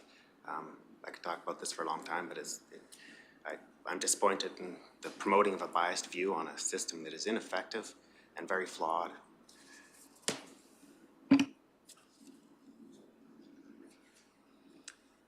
And Deputy Reeve Milhoff. It's hard to follow. Hard to follow. I was going to comment on the town's invitation. I also agree that this is a great invitation. I'd like to make a motion approving council attendance and request, do we have a roll-up, this is Clearwater County sign we can pick up to go to Market on Main as well? But I would happily make that motion, and then I also have a question. Let's start with the motion, I guess. Okay, so you have a motion to attend one or both, or? Both, if Both, council would attend like to both? attend. Okay. In the spirit of collaboration with our town counterparts, I think it would be great for us to be there, and I think it's fabulous that we were invited. Okay, so that motion is before us. Comments?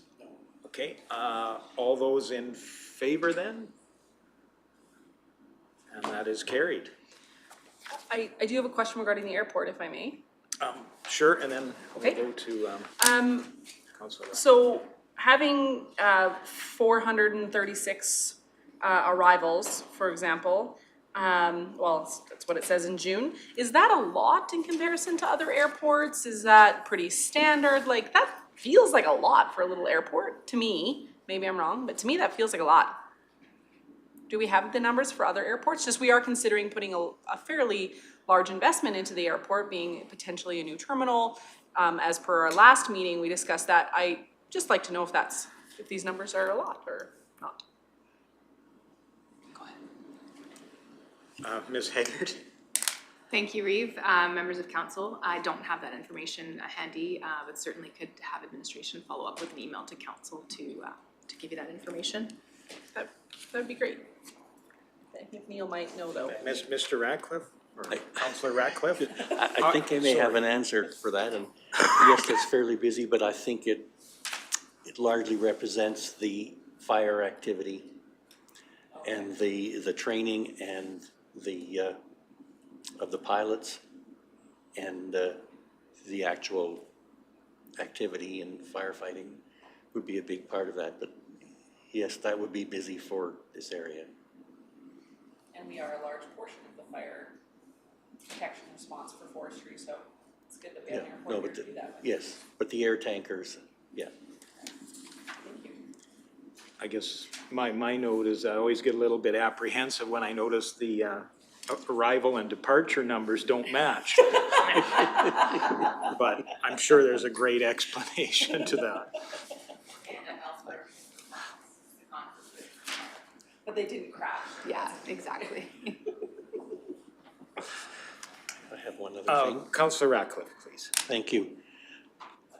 I'd like to ask Councillor Northcott if he feels his council should take some action. Is that what you're suggesting around the orphan well situation? It could be worth a discussion, absolutely. I could take some time and explain some of the things that I've witnessed myself in the industry. If council would choose in the future to do that. Okay. Thank you. Yeah. Maybe that could be something in the notice of motion section, some way to stretch this out, yeah. So again, if there aren't any further spotlights, I think we would probably still look for a motion to accept these correspondence items as information. Councillor Graham? Further discussion? Seeing none, all those in favor? And that is carried. Thank you very much.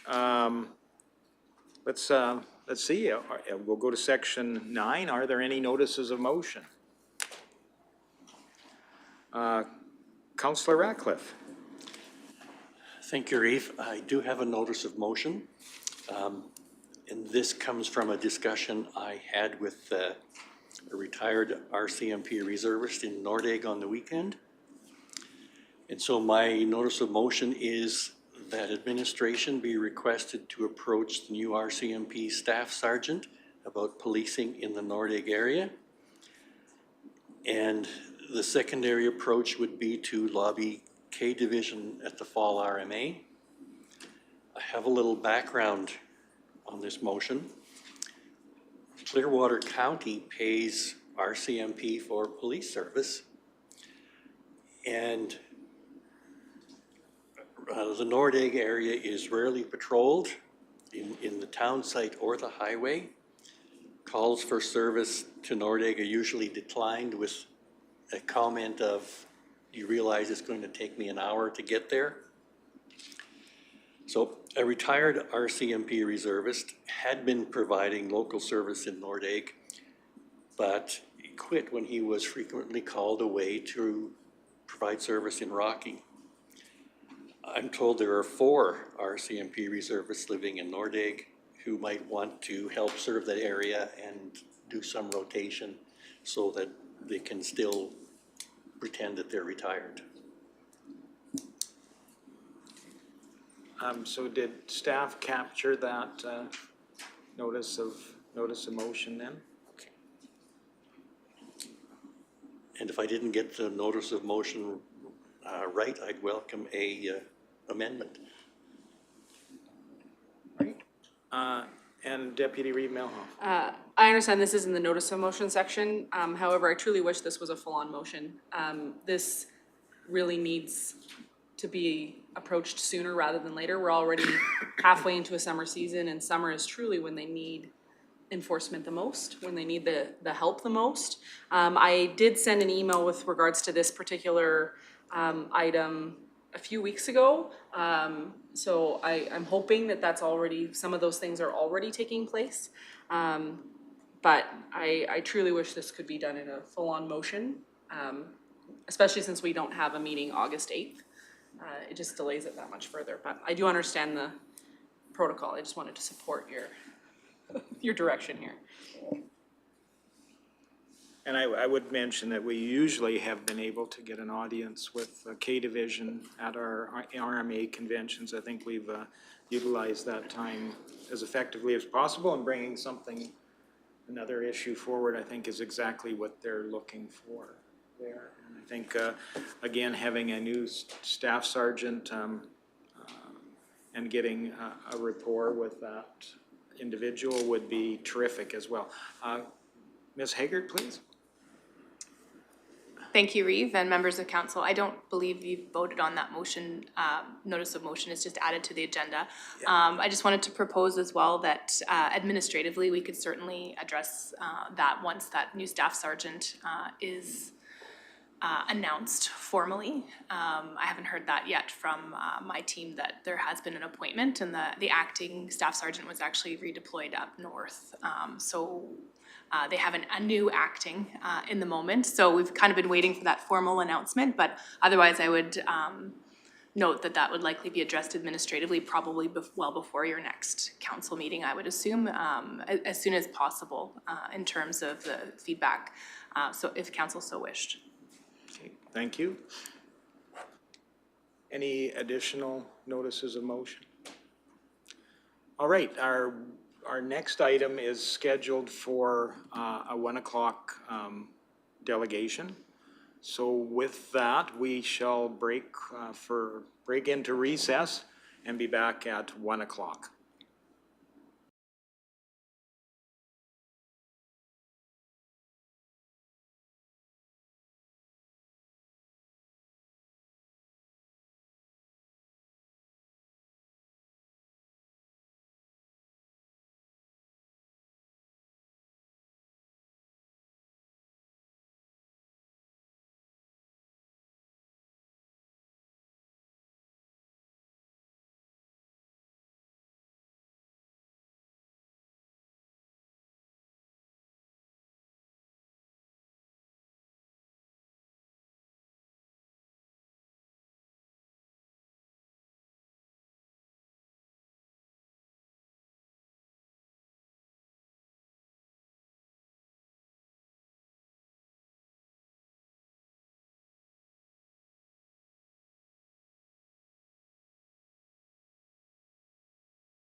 Welcome back, everyone. We continue through our agenda of the day. We come down to item 6.1. That's a delegation and a presentation. I believe we have an electronic delegation today, so we will need a motion to accept electronic attendance. Councillor Ratcliffe? Okay, thank you for that motion. All in favor? And that's carried. Thank you very much. And maybe we'll start with a round of introductions, and I'll go to Councillor Graham first, and we'll introduce people present in the council chambers today. Good afternoon, I'm Sydney Graham, Councillor for Division 2. Hello there, Jordan Northcott, Division 4 Councillor. Welcome, great to see you all again. Jenny Malhoff, Division 1 Councillor and Deputy Reeve. Good afternoon, Daryl Lougheed representing Division 3 and Reeve. Good afternoon, Kyle. Neil Ratcliffe, Councillor for Division 5. Good afternoon, Brian Cermak, Division 6 Councillor. Hello, Michelle Swanson, Division 7. Hello again, I'm Christine Haggard. I'm the Director of Planning and Emergency Services and acting CAO today. And I'd like to welcome Kyle Schole here today to kind of help us with the presentation today. So I'll turn the floor across to you, Kyle. Thank you, Mr. Reeve. It is actually really lovely to be back at your table. It's been a short 530 days about since I was last here, and there's been a lot happen in that time. One of which is that I got a haircut, so that's one thing, post-pandemic. I'm joined electronically by Scott Miller, who's the Executive Director of North Saskatchewan Watershed Alliance, as well as Leif Olson of O2 Planning and Design. They may have some contributions to make throughout the presentation, and I'm going to endeavor to actually not repeat myself too much, because I know that this is a file that's been back before you a couple of times, and honestly, it is such a pleasure to be back here because the support of Clearwater County as the headwaters to the North Saskatchewan has been really essential in terms of shaping this project to be what it is, and so we've absolutely benefited from having the participation of administration in our advisory steering committee. I'll talk to that a little bit, and I appreciate it as well that you stuck around for this afternoon for the delegation. This is kind of what happened last time as well, is that for agenda management, didn't think the meeting would go long enough, and that's kind of why we got bumped till today. So thank you for your patience with that. I'm also prepared to answer other questions as it pertains to some previous correspondence if that's of council's interest, but primarily I'll just focus on this update, which we committed to give you actually as a result of your support for the successful Alberta Community Partnership Grant, which was led by the Village of Vilna. And under that grant, we committed to showing you a draft document before it was finalized, and so we're now at that point. I believe there's a presentation up, and I'll just verbally request that it get moved forward from time to time. It would be essential for me to begin by providing some acknowledgements. There's been many hands that have helped get us to this stage, and certainly I want to begin by acknowledging that the project study area actually encompasses Treaties 6 and 8.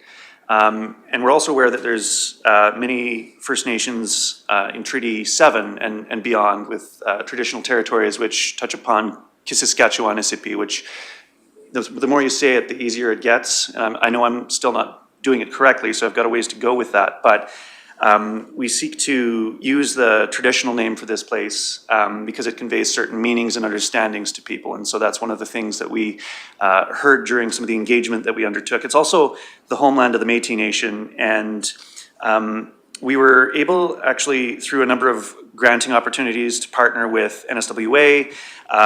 We had a consultant team led by O2, as I mentioned, but also joined by Pepequan Petequan, Associated Environmental Expedition Management Consulting, Kerwood Lydell, and No History. And each of those groups contributed important pieces that have informed the draft document that's before you for your input today. On the next slide, the reason that we've undertaken this, and especially since August of last year when the province and the federal government actually approved the nomination of the river across Alberta, clearing the way to this last step, this designation concept plan, It was actually your MLA, Mr. Jason Nixon, that signed the nomination, which we were really thrilled to accomplish. And thank you to this council for your assistance in conveying that to his office when he was Minister of Environment and Protected, or I should say Environment and Parks at that time. That cleared the way for us to complete this concept plan, and it's primarily fulfilling that requirement, that last step for the North Saskatchewan to join the Canadian Heritage River System. It's going to serve as a blueprint for the long-term Heritage River stewardship, and finally contribute to sustainable recreation and tourism opportunities. So for that reason, we've been working with groups like Travel Alberta, Explore Nordegg, David Thompson Country, etc. On the next slide, I've already mentioned that the study area is 718 kilometers long. We've broken the river up into 2 to 3 day reaches or floats. So you're several reaches above us in Smoky Lake. We're about a 2 day float down from Edmonton. And I would highly encourage you to participate in one of those river floats, perhaps arriving at Métis Crossing together for a plaque unveiling next summer when we've finally completed this project. On the next slide, this has been a project that's been a long time coming, and you see here some information just about how Alberta didn't initially join the program, but then once we did, NSWA had begun some of the background study work that has helped get us to where we are today. In 2019, motivated by an economic development strategy founded around Métis Crossing and our more than 10,000 acre National Historic Site, the Victoria District, motivated Smoky Lake County to take this project up as a natural continuation of some of that work. So I can speak to that, but that's really the philosophy behind why we've been doing this and working with more than 17 municipal partners from end to end across Alberta.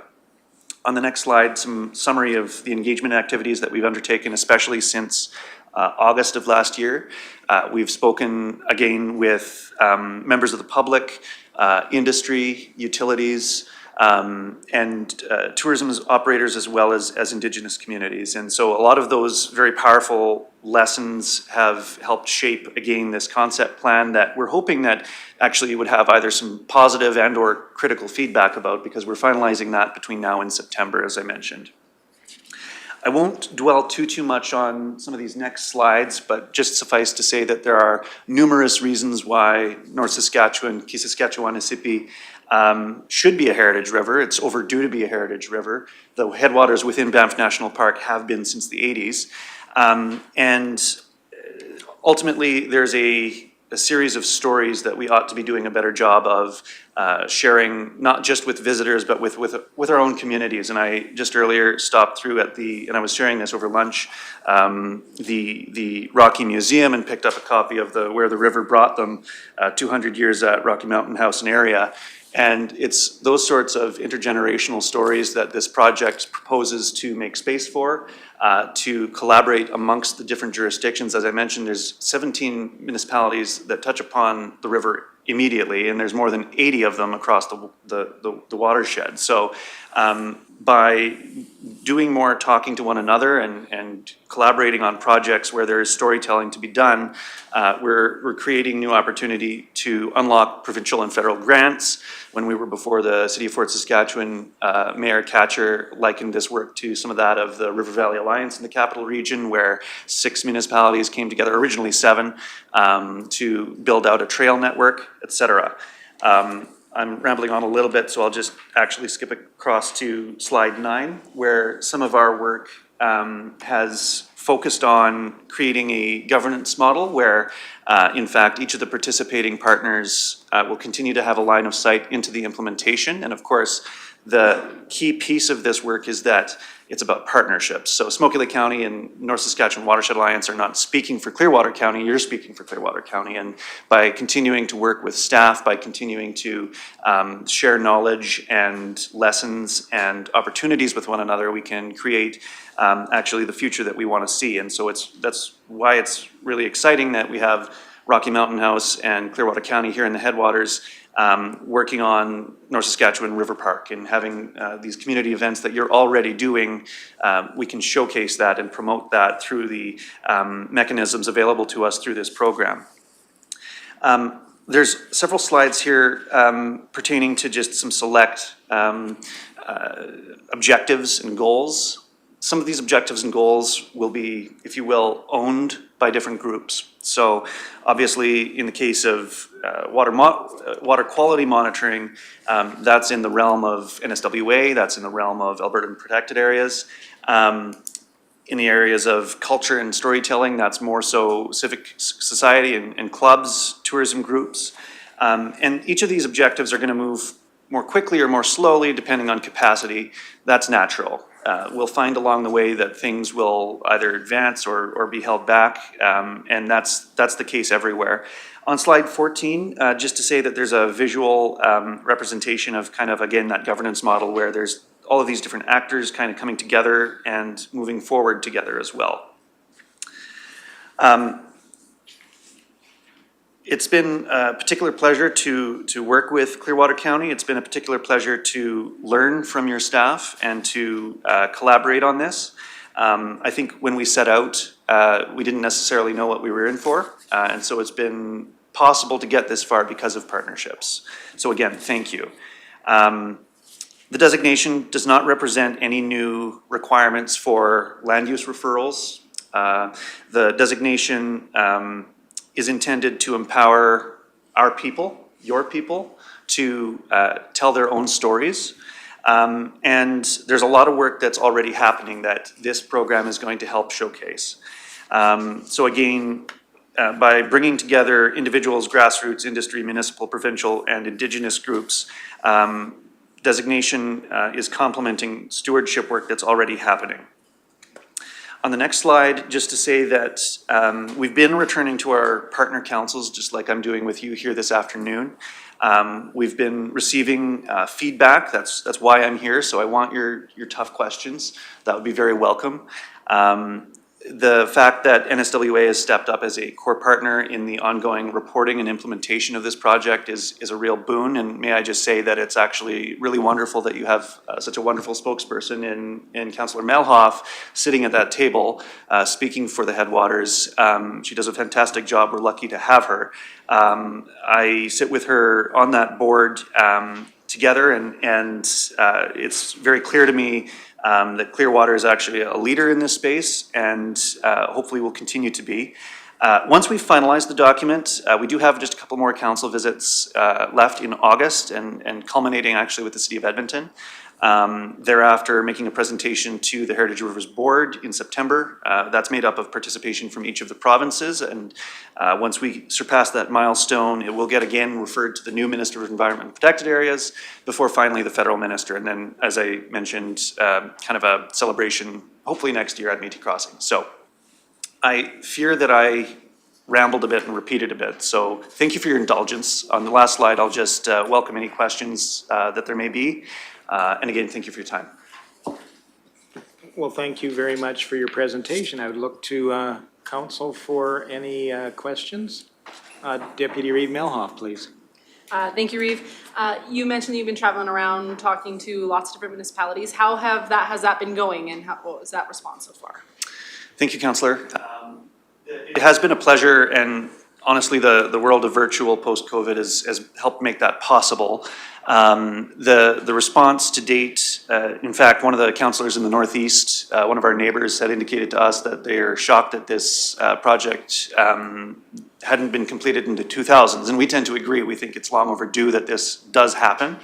I will say that it has not been a unanimous support across the board, so our neighbor, your neighbor, our neighbor as well, but your next door neighbor is very shortly going to be sending a letter of opposition, and I think where that's coming from is kind of this sense that this will in some invisible way affect land use planning. That is not the case. So there's actually in fact no policy or legislation, I should say, that causes or affects jurisdictional creep. So this program has been around for a long, long time. It's been around in Canada now for 40 years. And so the assertion that this in some way is a land grab from the feds is simply wrong. This is a project that's being driven forward in Smoky Lake. It's not even really being driven forward from Edmonton at the legislature. And it's what we make it. So ultimately, at some point down the road, if a partner wishes to not participate under the designation, ultimately that's okay.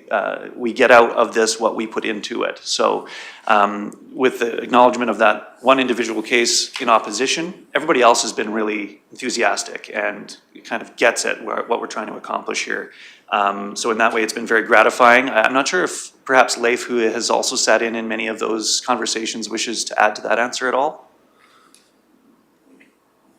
I think you've captured the thrust of things. You know, I think there are some grassroots concerns, but I think by and large there's a realization that by increasing the prominence of the North Saskatchewan, both in the collective conscious of Alberta as well as the nation, it's an opportunity to create more recreation and tourism draw throughout the area, and really coordinate to sort of improve the infrastructure and improve the perception of these, you know, really beautiful landscapes.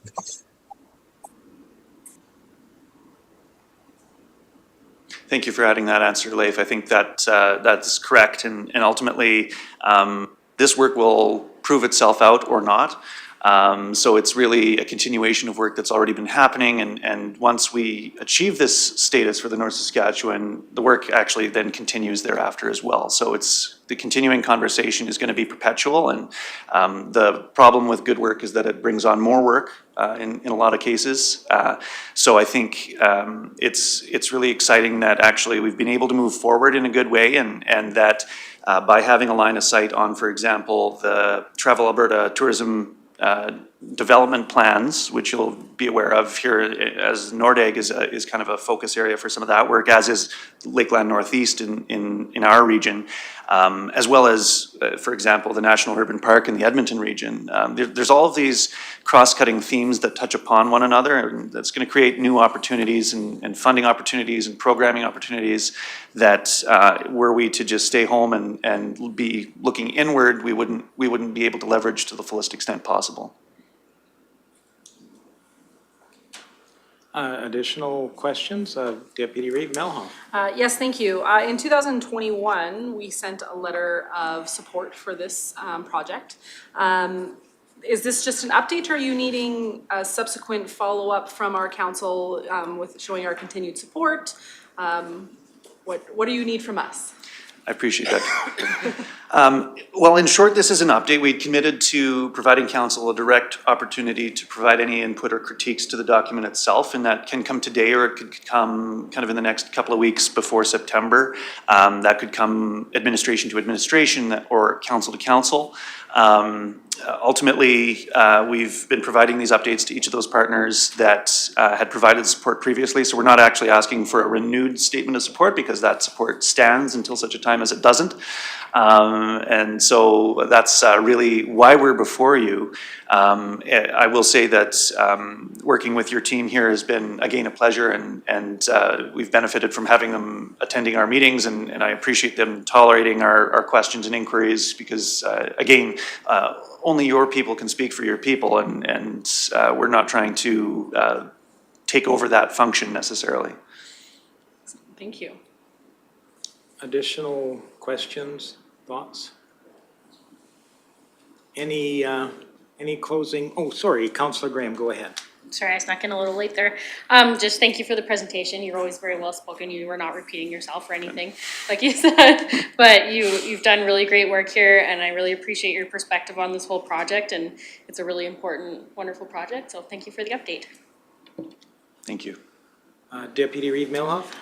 Thank you, Reeve. If there wasn't any other questions regarding the heritage designation, I had several with regards to the letters that were sent out from Smoky Lake. If it pleases, I'd love to dive into some of those.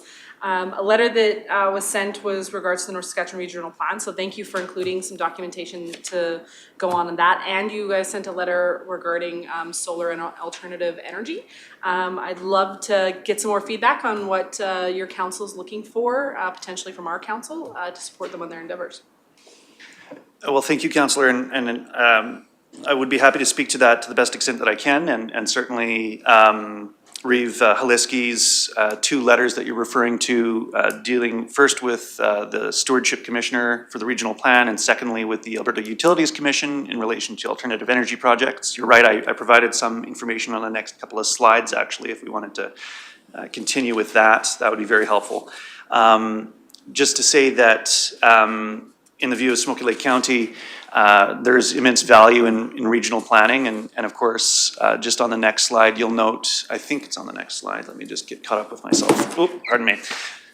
Ultimately, the North Saskatchewan Regional Plan profile references Heritage River once, and it basically just acknowledges that Heritage River designation will contribute to tourism opportunities. So I wanted to specify that they are different conversations. Regional planning does have an effect on municipal authorities' jurisdiction and land use planning decision-making, cumulative effects. Just on the next slide, please. So you see here kind of a visualization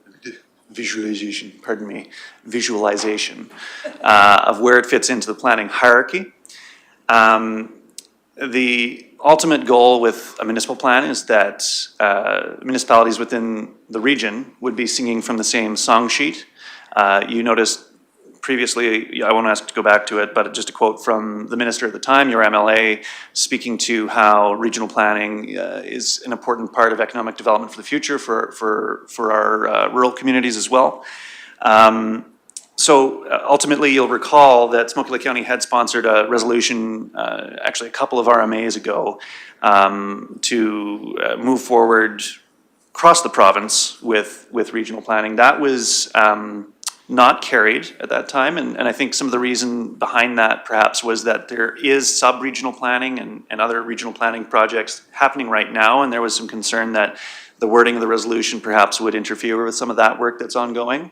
That's some of the feedback that we heard from other municipalities that spoke in opposition at that time, so that was very helpful feedback. So actually what Reeve Lougheed on behalf of Smoky Lake County Council has done is send a subsequent letter actually to the Stewardship Commissioner just focusing in on our region.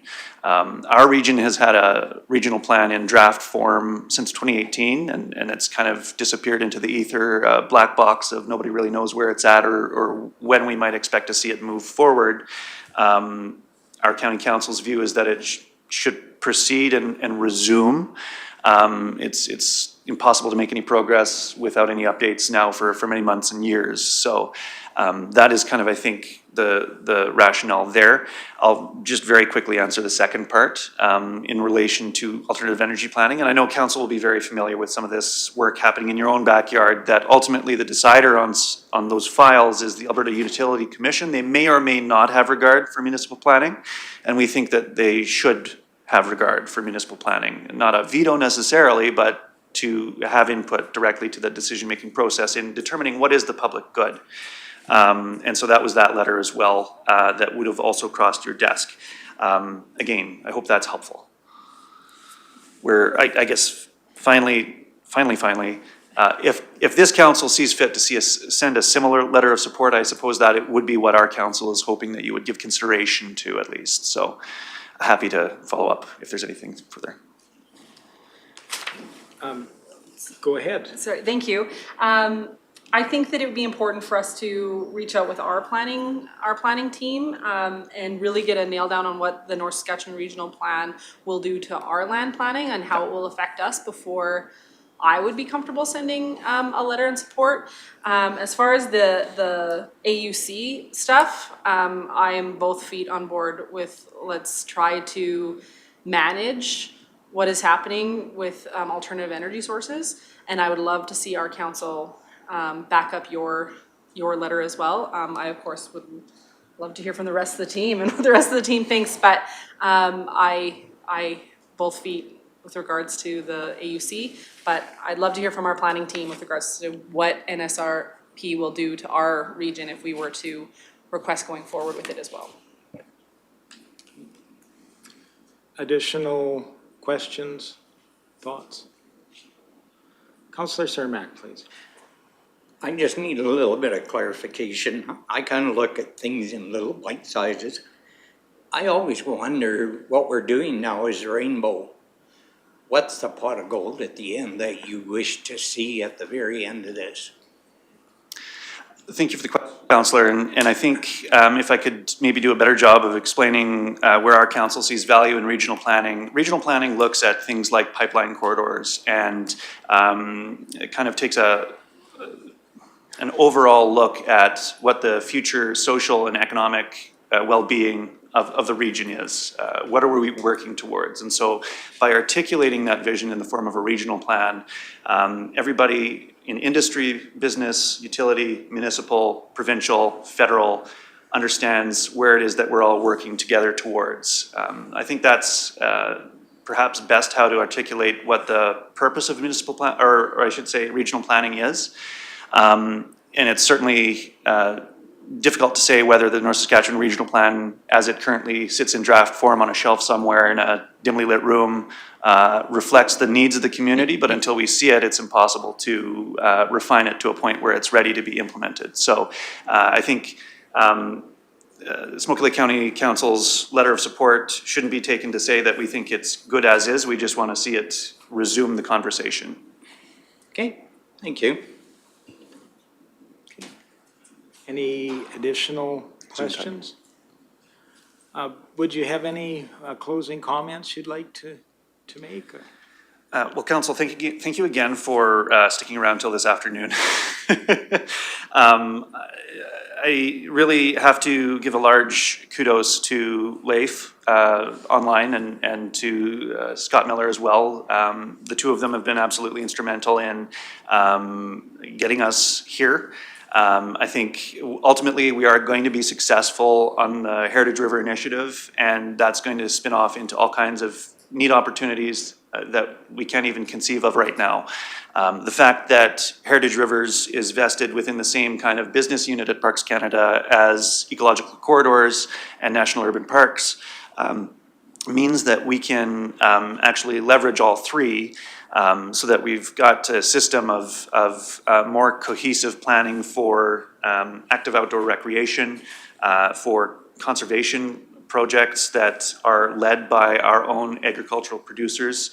And I would say that I'm really actually energized at this point in the project. It has been a passion project. I think that probably shows through a little bit, so I apologize. I perhaps will call it there and just say that if at any time any council wishes to contact our council, I know we've got pretty approachable folks, and that goes the same from administration to administration as the case may be. So hopefully this isn't the last time our paths cross, but hopefully you'll be receiving an invitation with some good news for a celebration at Métis Crossing here in the next couple of months. Well, thank you so much for taking the time today to share your energy. We appreciate that. We appreciate you and your colleagues presenting the update to us today. It keeps the thoughts front and center, and I appreciate where we're at today. We know how important this river has been to our past, our present, and our future. And we always, as stewards of the land, and are concerned with the heritage that's got us here too. So keeping all those front and center is so important, and thank you for sharing us today. I'd be looking for a motion to accept this presentation for information. Councillor Swanson was first. All those in favor? And that's carried. Again, thank you so much, and thank you to your colleagues for joining us today. Super. Thank you.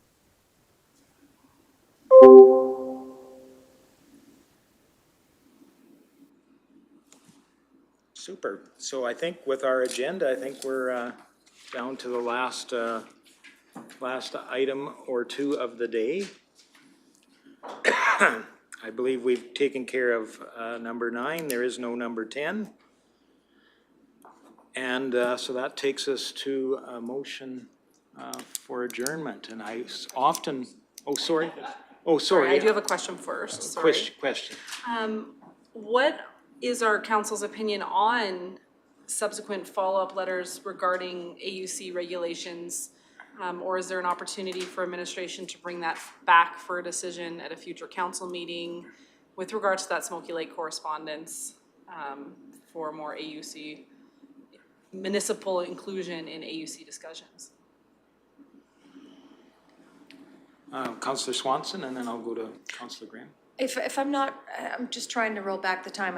I believe we were supposed to identify through our land use bylaw review in regards to a possible land use designation for renewables and stuff. So I don't know if administration is planning on bringing that back in the fall or not. As far as the letter of support, I would just suggest maybe that could come to the next meeting and we could review it as an agenda item at that time. I think that would be great. As we learned with the AUC, that even if we have the designation, they don't necessarily follow it. So I think those two could go fairly cohesively, that we now have a designation that you're probably not gonna follow. So here's a letter telling you we'd like you to follow it. So I think that would come at the right time, absolutely. Any additional thoughts? I think absolutely what I've heard is important. I think we have a number of decisions, and we have been kind of sitting and watching what other municipalities are doing that are faced with the same barriers and challenges, and those difficult conversations to have around the AUC and renewables as it comes forward. So hopefully we have that as a topic of discussion in the very near future. Alrighty, anything else? I would look then for a motion for adjournment. Councillor Northcott? All those in favor? And that's carried. Thank you very much for joining us. We will see you at the end of August for the next council meeting.